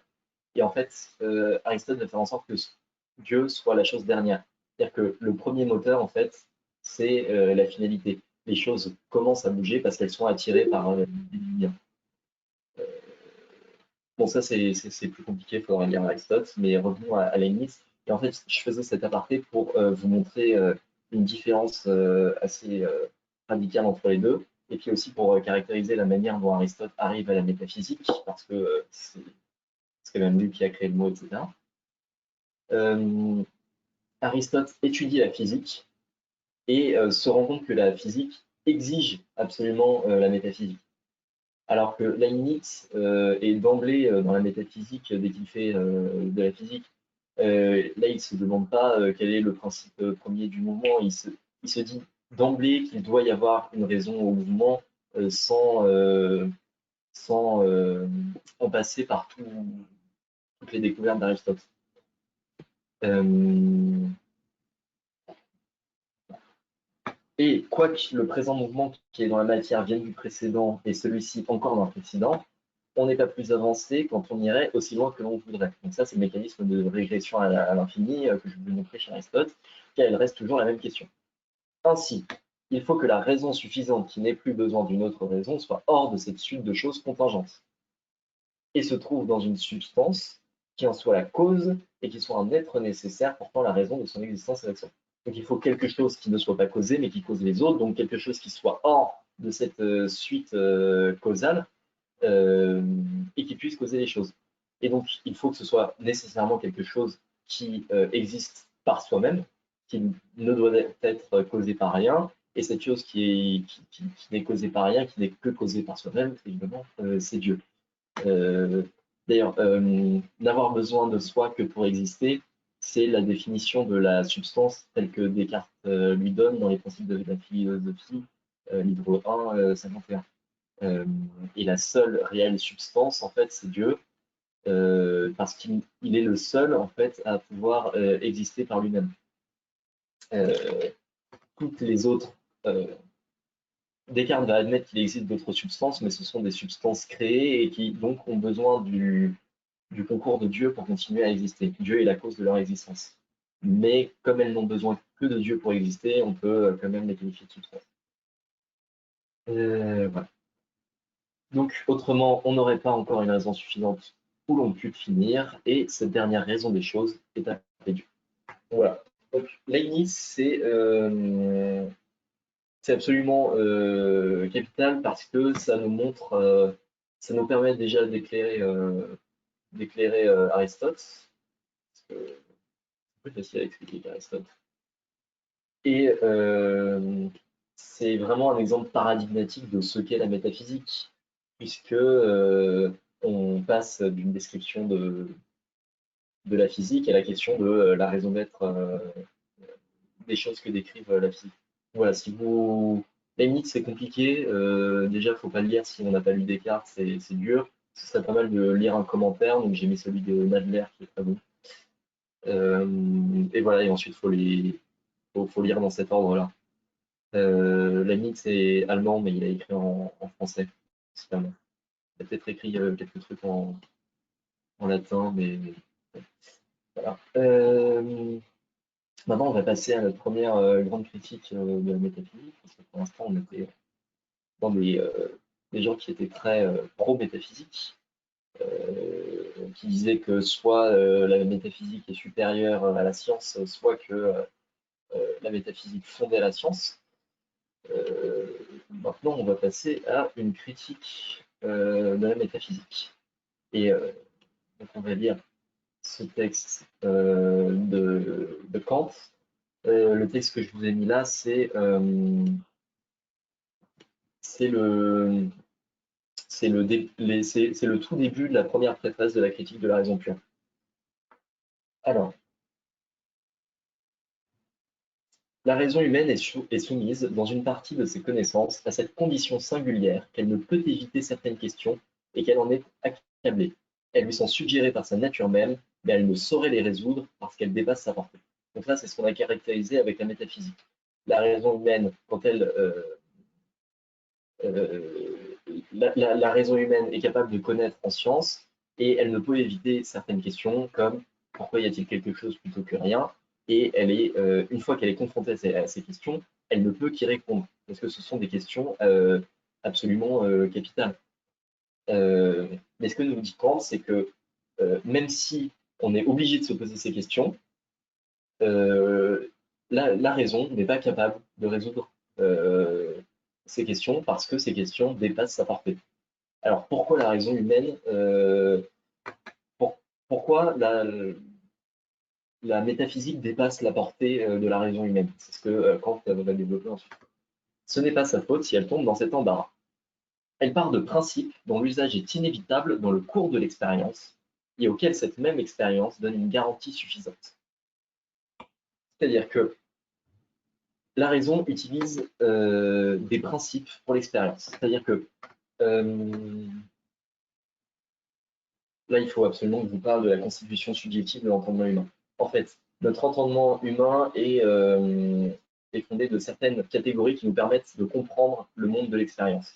C'est-à-dire que je ne vais concevoir les phénomènes extérieurs que dans l'espace et le temps, par exemple.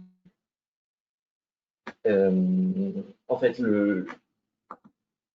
mon esprit est constitué d'une certaine manière, et la certaine manière dont il est constitué me permet d'avoir accès aux phénomènes extérieurs selon certaines modalités. C'est-à-dire que je vais réussir à concevoir les phénomènes extérieurs selon le temps, selon l'espace, etc. Mais je ne peux pas y accéder autrement.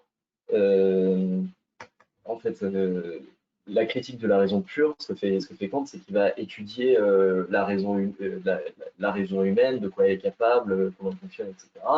Et il va se rendre compte que, en fait, on voit les phénomènes, mais c'est pas, on n'est pas passif devant les phénomènes, on n'est pas devant le monde à recevoir passivement des informations qui se transforment instantanément en connaissances.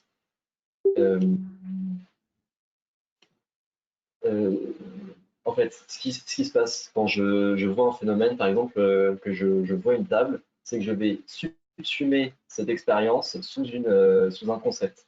C'est-à-dire que j'ai un concept, la table, et à chaque fois que je vais voir une table, qu'elle soit en bois, en fer, en métal, en quoi que ce soit, je vais la subsumer sous concept. Et du coup, l'entendement travaille quand il est au contact de l'expérience. Et il travaille selon certaines conditions. Donc, il voit les phénomènes selon le temps et l'espace, c'est-à-dire que les phénomènes sont toujours positionnés à un certain endroit de l'espace et à un certain endroit du temps. Cette chose existe ici et maintenant, en d'autres termes. Et mon activité d'entendement est active dans le sens où je vais ranger la chose l'expérience que je vois sous un concept. Donc, l'entendement fonctionne de cette manière, mais l'entendement, et d'ailleurs, il fonctionne de cette manière et il fonctionne très bien pour ce qui est de l'expérience, c'est parce que c'est exactement comme ça qu'il faut voir l'expérience. Mais le problème, c'est que la région de la métaphysique, la région des questions telles que pourquoi y a-t-il quelque chose plutôt que rien, n'est pas une région dont je peux faire une expérience. Et du coup, les conditions avec lesquelles je suis habitué à penser les choses ne peuvent plus m'être utiles. Euh, euh, à l'aide de ces principes, elle s'élève toujours plus haut, comme y porte d'ailleurs sa nature. Donc la nature de la raison pure, c'est de toujours attirer par les questions les plus hautes vers des conditions plus éloignées. Mais s'apercevant que, de cette manière, son œuvre doit toujours rester inachevée puisque les questions ne cessent jamais, elle se voit contrainte de se réfugier dans des principes qui dépassent tout usage expérimental possible et qui pourtant paraissent si peu suspects que le sens commun lui-même y donne son assentiment. Donc là, ce que dit Kant, c'est qu'on est assailli par des questions comme pourquoi y a-t-il quelque chose plutôt que rien, qui sont tellement insolubles qu'au bout d'un moment, on va arrêter d'essayer d'y répondre par l'expérience et on va y répondre par des choses qui dépassent tout usage expérimental possible, c'est-à-dire par Dieu, dans le cas de Leibniz, par exemple. Voilà. Mais aussi, elle se précipite par là dans une telle obscurité et dans de telles contradictions qu'elle est à portée de croire qu'il doit y avoir là quelque erreur cachée, quoiqu'elle ne puisse la découvrir, puisque les principes dont elle se sert sortent des limites de toute expérience, n'ont plus de pierre de touche. Donc c'est ce que je vous disais, c'est que la raison humaine a des principes pour comprendre l'expérience, mais là, elle les utilise dans une région qui n'est pas la région de l'expérience. Et du coup, comme elles n'ont plus la pierre de touche de l'expérience, c'est-à-dire je vérifie tout simplement l'existence de Dieu en constatant qu'il est présent pour moi, ici et maintenant, dans l'espace et dans le temps, en fait, ces principes ne me prouvent plus rien, parce qu'ils fonctionnent selon l'expérience. Si je n'ai pas le phénomène Dieu dans l'espace et dans le temps, les principes qui fonctionne selon l'espace et le temps ne me permettent pas de faire un discours sur Dieu. Ce qui explique que la métaphysique soit incapable de produire un assentiment entre les deux primes.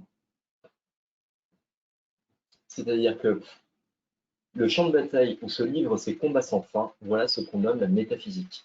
En fait, Kant identifie la métaphysique avec un champ de bataille parce que il y a tous les penseurs sont des métaphysiciens et tous les penseurs arrivent à une métaphysique différente.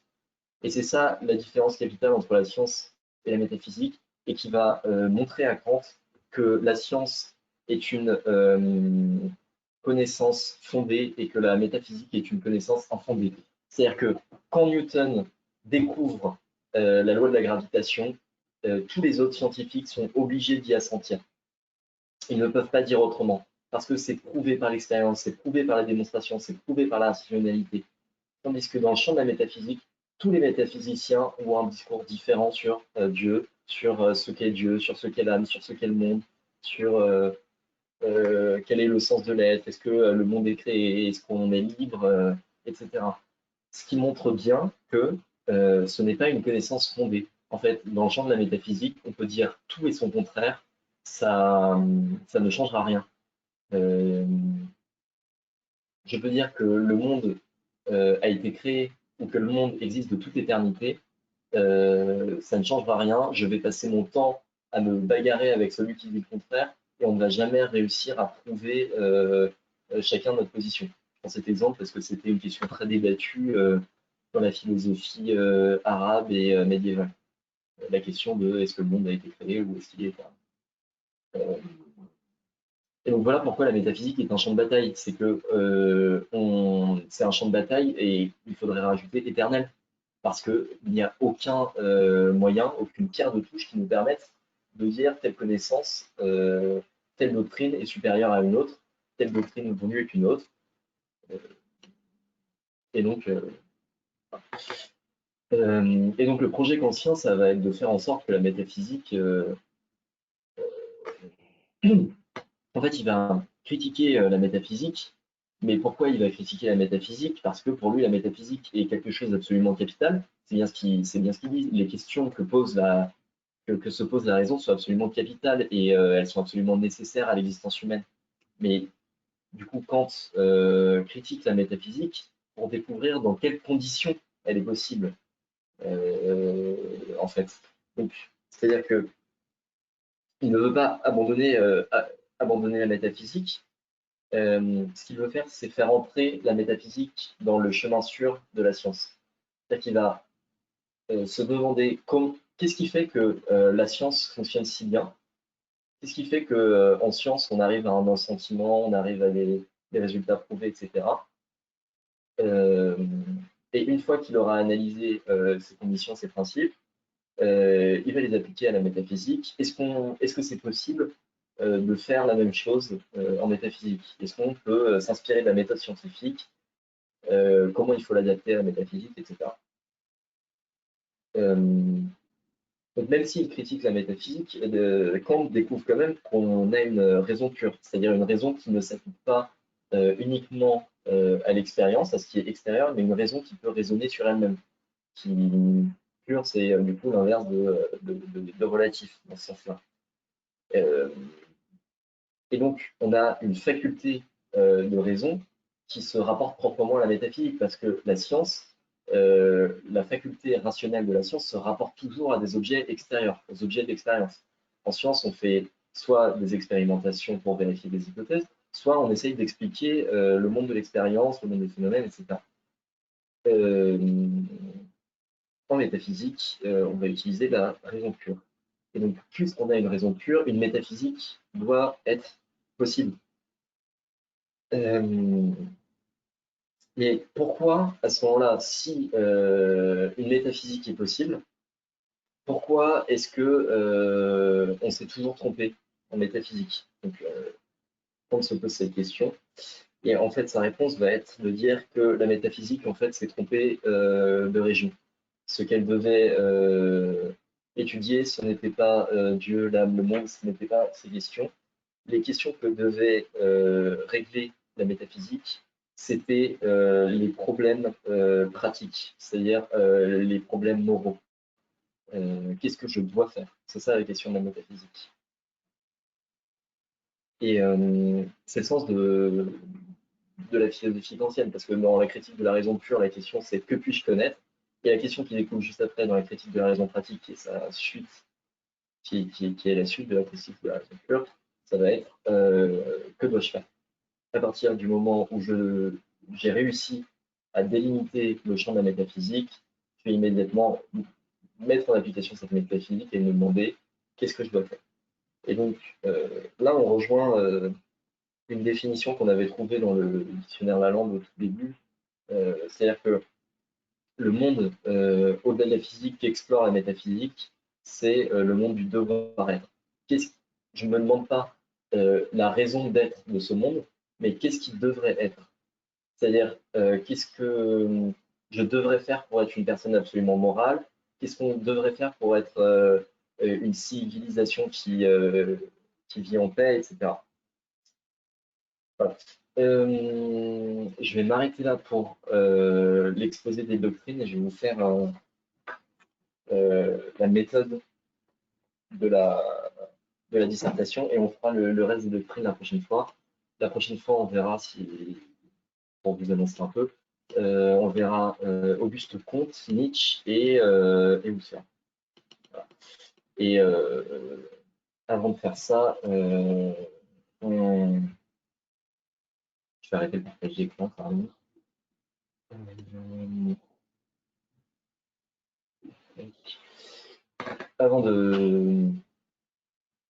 Avant de finir ces doctrines, donc, je vous ferai d'une part une proposition, enfin, je verrai vos propositions d'introduction. Si vous réussissez à écrire une introduction à m'envoyer, je vous lirai ce qui va pas, etc. Les points qui vont, les points à améliorer.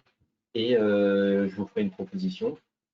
Je dis proposition et pas corrigée parce que il n'y a pas une manière de faire une dissertation en philosophie. Il peut y avoir C'est-à-dire que sur le même sujet, on peut utiliser beaucoup d'axes différents. Et souvent, quand on fait une dissertation, on a un temps limité. Par exemple, pour passer le concours de l'ENS, on avait 6 heures de dissertation. Tu n'as pas le temps en 6 heures de traiter absolument tous les aspects de la question. Même si tu les as vus, tu vas sélectionner ceux qui sont les plus probants et, euh, et, euh, et tu vas les explorer.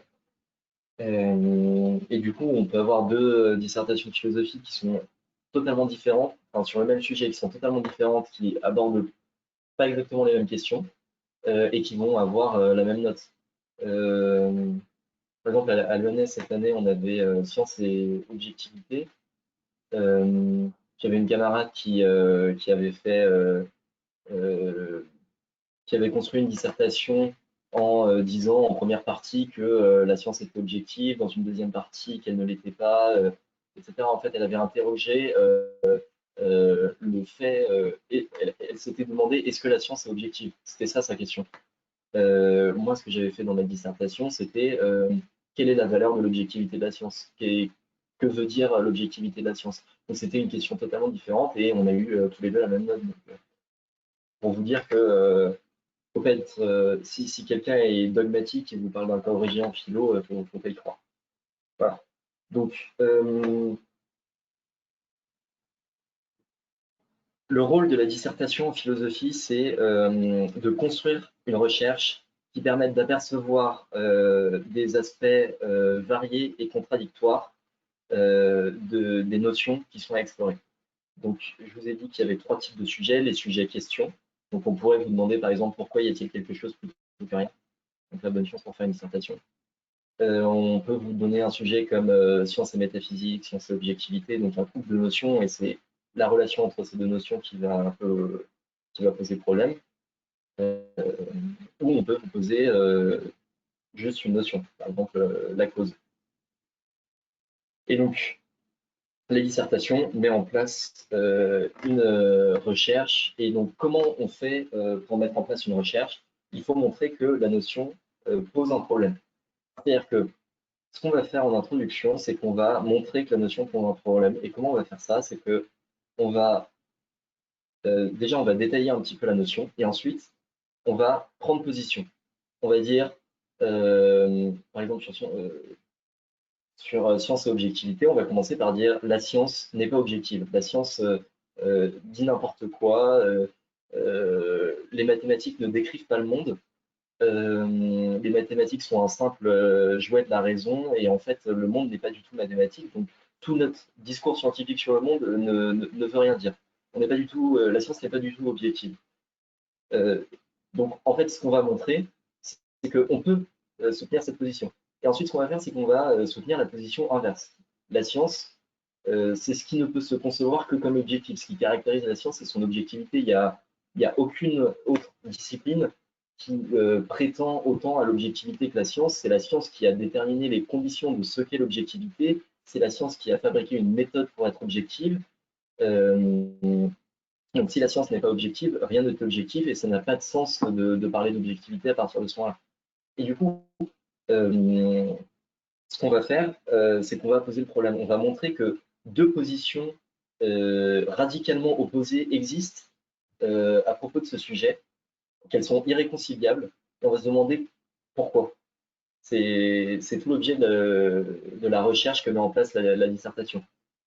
On va expliciter le problème. Donc là, vous allez juste faire des introductions, parce que vous avez le temps, hein, mais du coup, le but de l'introduction, c'est de mettre en place un problème. Et ensuite, on fera un plan qui permettra de répondre à ce problème.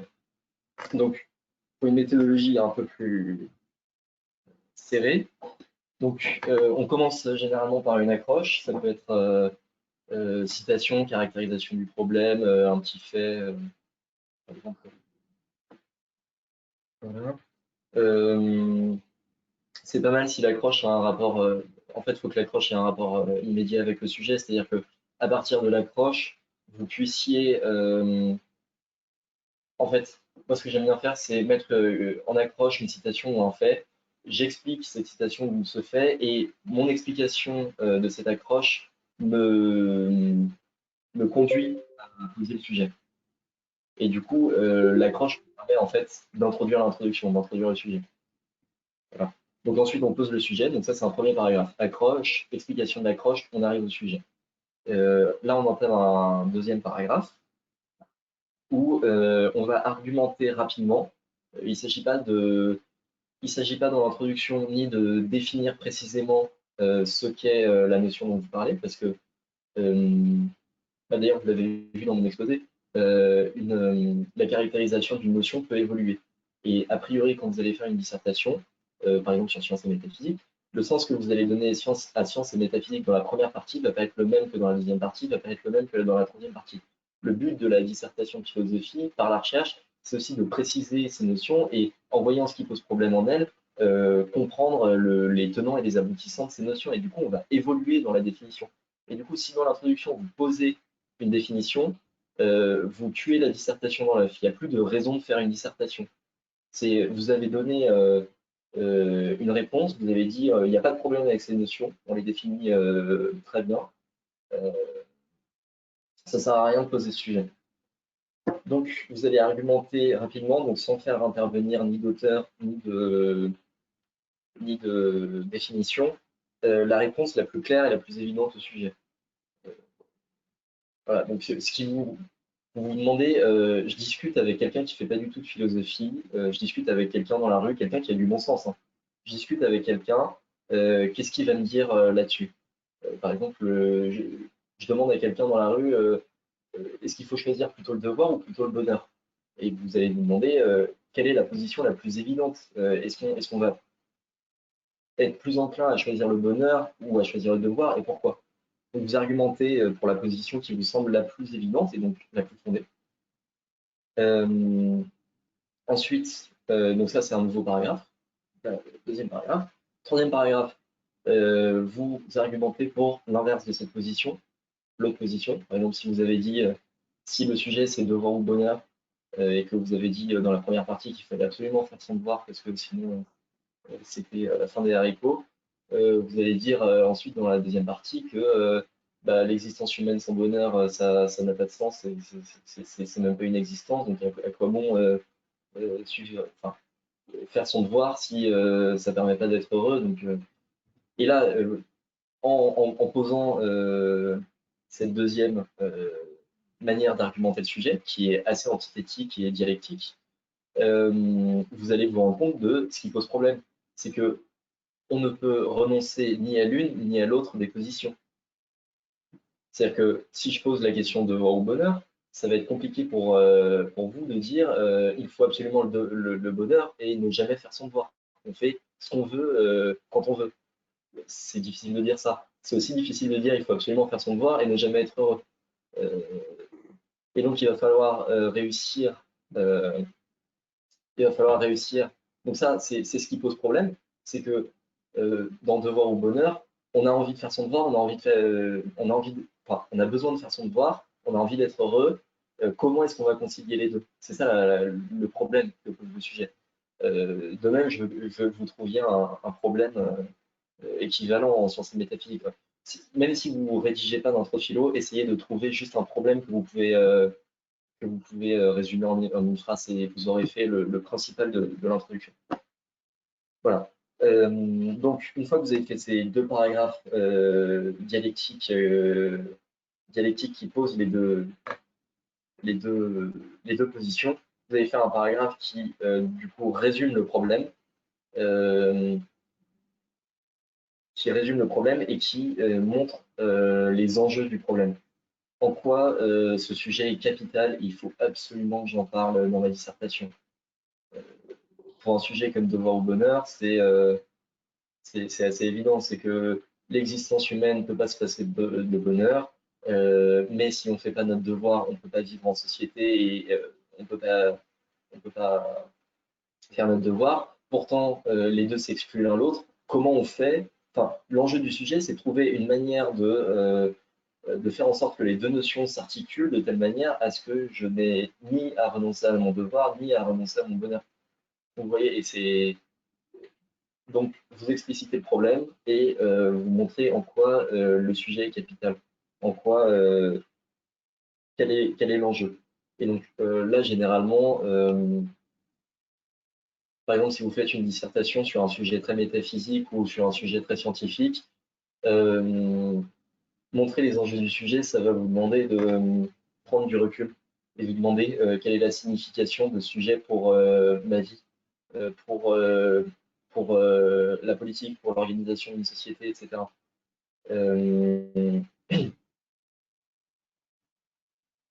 Voilà. Voilà, donc pour récapituler, premier paragraphe, accroche, on pose le sujet. Deuxième paragraphe, première position sur le sujet. Deuxième paragraphe, deuxième position sur le sujet. Ensuite, on explicite le problème. On déroule les enjeux. Donc ça, là, c'est le moment où on va vraiment prendre du recul sur le problème. Et c'est le moment où vous allez mettre l'eau à la bouche à votre correcteur. C'est le moment où il va se dire, c'est capital que je lise cette dissertation, parce que sinon, je ne saurais pas comment mener ma vie. Et je ne saurais pas comment je vais faire pour vivre demain. C'est compliqué. Mais oui, c'est capital, la philosophie. Voilà. Et donc ça, c'est pour l'introduction. C'est l'introduction qui, enfin, en dissertation de philosophie, c'est l'introduction qui pose tout et vous faites une très bonne introduction, déjà c'est bien parti. Après, dans le développement, c'est bien de faire trois parties, d'utiliser un plan dialectique. Donc, vous pouvez reprendre les parties que vous avez fait dans l'introduction, mais les expliciter plus directement en développant des doctrines philosophiques. Là, dans le développement, en fait, vous allez à chaque partie soutenir des idées très fortes et vous allez utiliser des doctrines philosophiques pour argumenter. J'ai envie de prouver ça, il y a tel auteur qui a établi que ça et ça me permet de prouver ça, donc je vais expliquer cet auteur pour pouvoir montrer que cette idée, qu'il nous faut cette idée. Voilà. Mais il faut se rappeler pour le coup que l'idée est première. C'est-à-dire que je vais pas faire un plan en me disant ce sujet est intéressant, Descartes, Kant, Nietzsche. Voilà, ça c'est mon plan. Il faut votre plan, ça doit être une succession de 3 idées. Le but de la dissertation, donc, c'est de construire les notions, de construire tout ce qui fait problème en elle, etc. Et donc, la forme dialectique est la meilleure manière de montrer en quoi des notions posent problème, parce que ça montre en quoi des positions peuvent être antithétiques à propos de ces notions. Donc, par exemple, si votre problème, ça va être est-ce que la science est une métaphysique, dire dans une première partie, la science est une métaphysique, et dans la deuxième, la métaphysique est une science, et dans la deuxième partie, la métaphysique n'est pas une science, ça va permettre de montrer quel est le problème. Et la troisième partie est très différente des deux premières, du coup, elle est en fait conclusive sur le problème. C'est un mouvement d'approfondissement, en fait. On va aller aux racines du problème, on va se demander qu'est-ce qui fait que cette question me paraît si insoluble? Qu'est-ce qui fait que cette question me donne deux positions si différentes? Et qu'est-ce que je dois considérer dans ce problème pour mener ma vie? Donc, elle est très conclusive, la troisième partie. Il y a même des gens qui font pas de conclusion en philo parce que ça n'a pas vraiment d'intérêt une fois que tu as fait une troisième partie comme ça. Mais voilà. Vous avez remarqué aussi que dans l'introduction, il n'y a ni problématique ni annonce de plan. Ça, c'est un truc qu'on faisait au lycée, mais qui se fait plus du tout après dans les études supérieures. On ne fait pas de problématique, on souligne le problème. Vous pouvez le faire sous forme d'une série de questions si vous voulez, mais vous n'êtes pas astreint à écrire une seule grosse problématique comme dans d'autres matières de dissertation. Voilà. Après, donc ça c'est pour l'aspect global de la dissertation. Après, je vais vous donner quelques conseils pratiques quand même. Dans votre développement, il faut privilégier des idées qui ont la force de l'évidence. Vous faites comme Descartes en fait. Vous prenez des idées, pas des idées qui sont complexes où on voit mal pourquoi vous dites ça. Vous prenez des idées dont c'est difficile de douter. D'ailleurs, ça permet, enfin, c'est plus facile parce que quand on maîtrise ce qu'on dit, généralement, on l'explique plus clairement et on gagne des points. Voilà. C'est pas mal aussi au cours de la dissertation de chercher des exemples pratiques pour vérifier qu'on ne part pas dans des circonvolutions totalement abstraites qui ne veulent plus rien dire. Je réfléchis à tel problème, je dis telle idée, je me dis qu'est-ce que ça veut dire dans le monde réel cette idée. Sur un sujet sur la science ou la métaphysique, c'est qu'est-ce que ça veut dire pour les lois scientifiques, la manière dont les scientifiques font de la recherche, la manière dont nous on croit en Dieu, etc., dont nous on est religieux, etc. Voilà. Ensuite, ce qui est très important en philo, c'est d'essayer d'être clair et synthétique en même temps. C'est-à-dire on va essayer d'être pas trop prolixe, pas faire des développements de 8 pages sur un seul auteur. On va essayer de l'expliquer le plus rapidement possible avec les aspects les plus saillants de sa philosophie. Et il faut être absolument clair. Et en fait, l'avantage d'être synthétique, c'est que vous allez pouvoir balayer beaucoup plus d'idées différentes et donc aboutir à une construction du problème beaucoup plus fournie. Alors que si vous passez 8 pages à argumenter pour chaque idée parce que vous avez besoin de 8 pages pour exposer telle doctrine, à ce moment-là, vous mettez des bâtons dans les roues parce que le correcteur sera impressionné par votre culture et votre manière de restituer une doctrine d'auteur, donc il vous mettra des points pour ça. Il ne pourra pas faire monter la note très haut parce que ce qui compte dans la dissertation, c'est d'avoir construit le problème, d'être arrivé quelque part avec les notions. Voilà. Très rapidement pour finir, on évite le jargon. C'est-à-dire qu'il y a des philosophes qui sont très jargonnants, qui vont parler de liaisons noético-noématiques, qui vont parler à moitié latin, à moitié français. On évite, on essaye d'expliquer les auteurs avec nos termes à nous. Et d'ailleurs, à partir du moment où on arrive à expliquer quelque chose avec des termes qui nous sont propres, c'est quand même la marque qu'on a compris quelque chose. Voilà. Après, il faut essayer d'avoir un style élégant, faire des belles transitions. il y a quelque chose qui est très valorisé en dissertation de philo quand vous faites un développement, c'est au lieu de dire une idée et de tout de suite dire comme l'a montré Kant, vous allez introduire une idée, ensuite la développer à l'aide de Kant, mais sans dire son nom et en utilisant vos propres termes. Et donc vous argumentez en utilisant les acquis kantiens. Et au bout d'un moment, vous allez préciser que vous parlez de Kant. Mais ça, les correcteurs aiment beaucoup parce que c'est très élégant comme manière d'introduire un auteur. Un auteur, ça fait pas formel en fait, ça fait pas bonjour, je vais vous parler de Kant et ensuite on en parle. C'est je parle de quelque chose et ah tiens, ça a été dit dans la critique de la raison pure, j'introduis une citation pour appuyer ce que je dis. Voilà, voilà, bah, ce sera tout. Bah, voilà, j'ai fini dans les temps. Bah, je vous souhaite une bonne semaine. Au revoir. Merci. Ouais.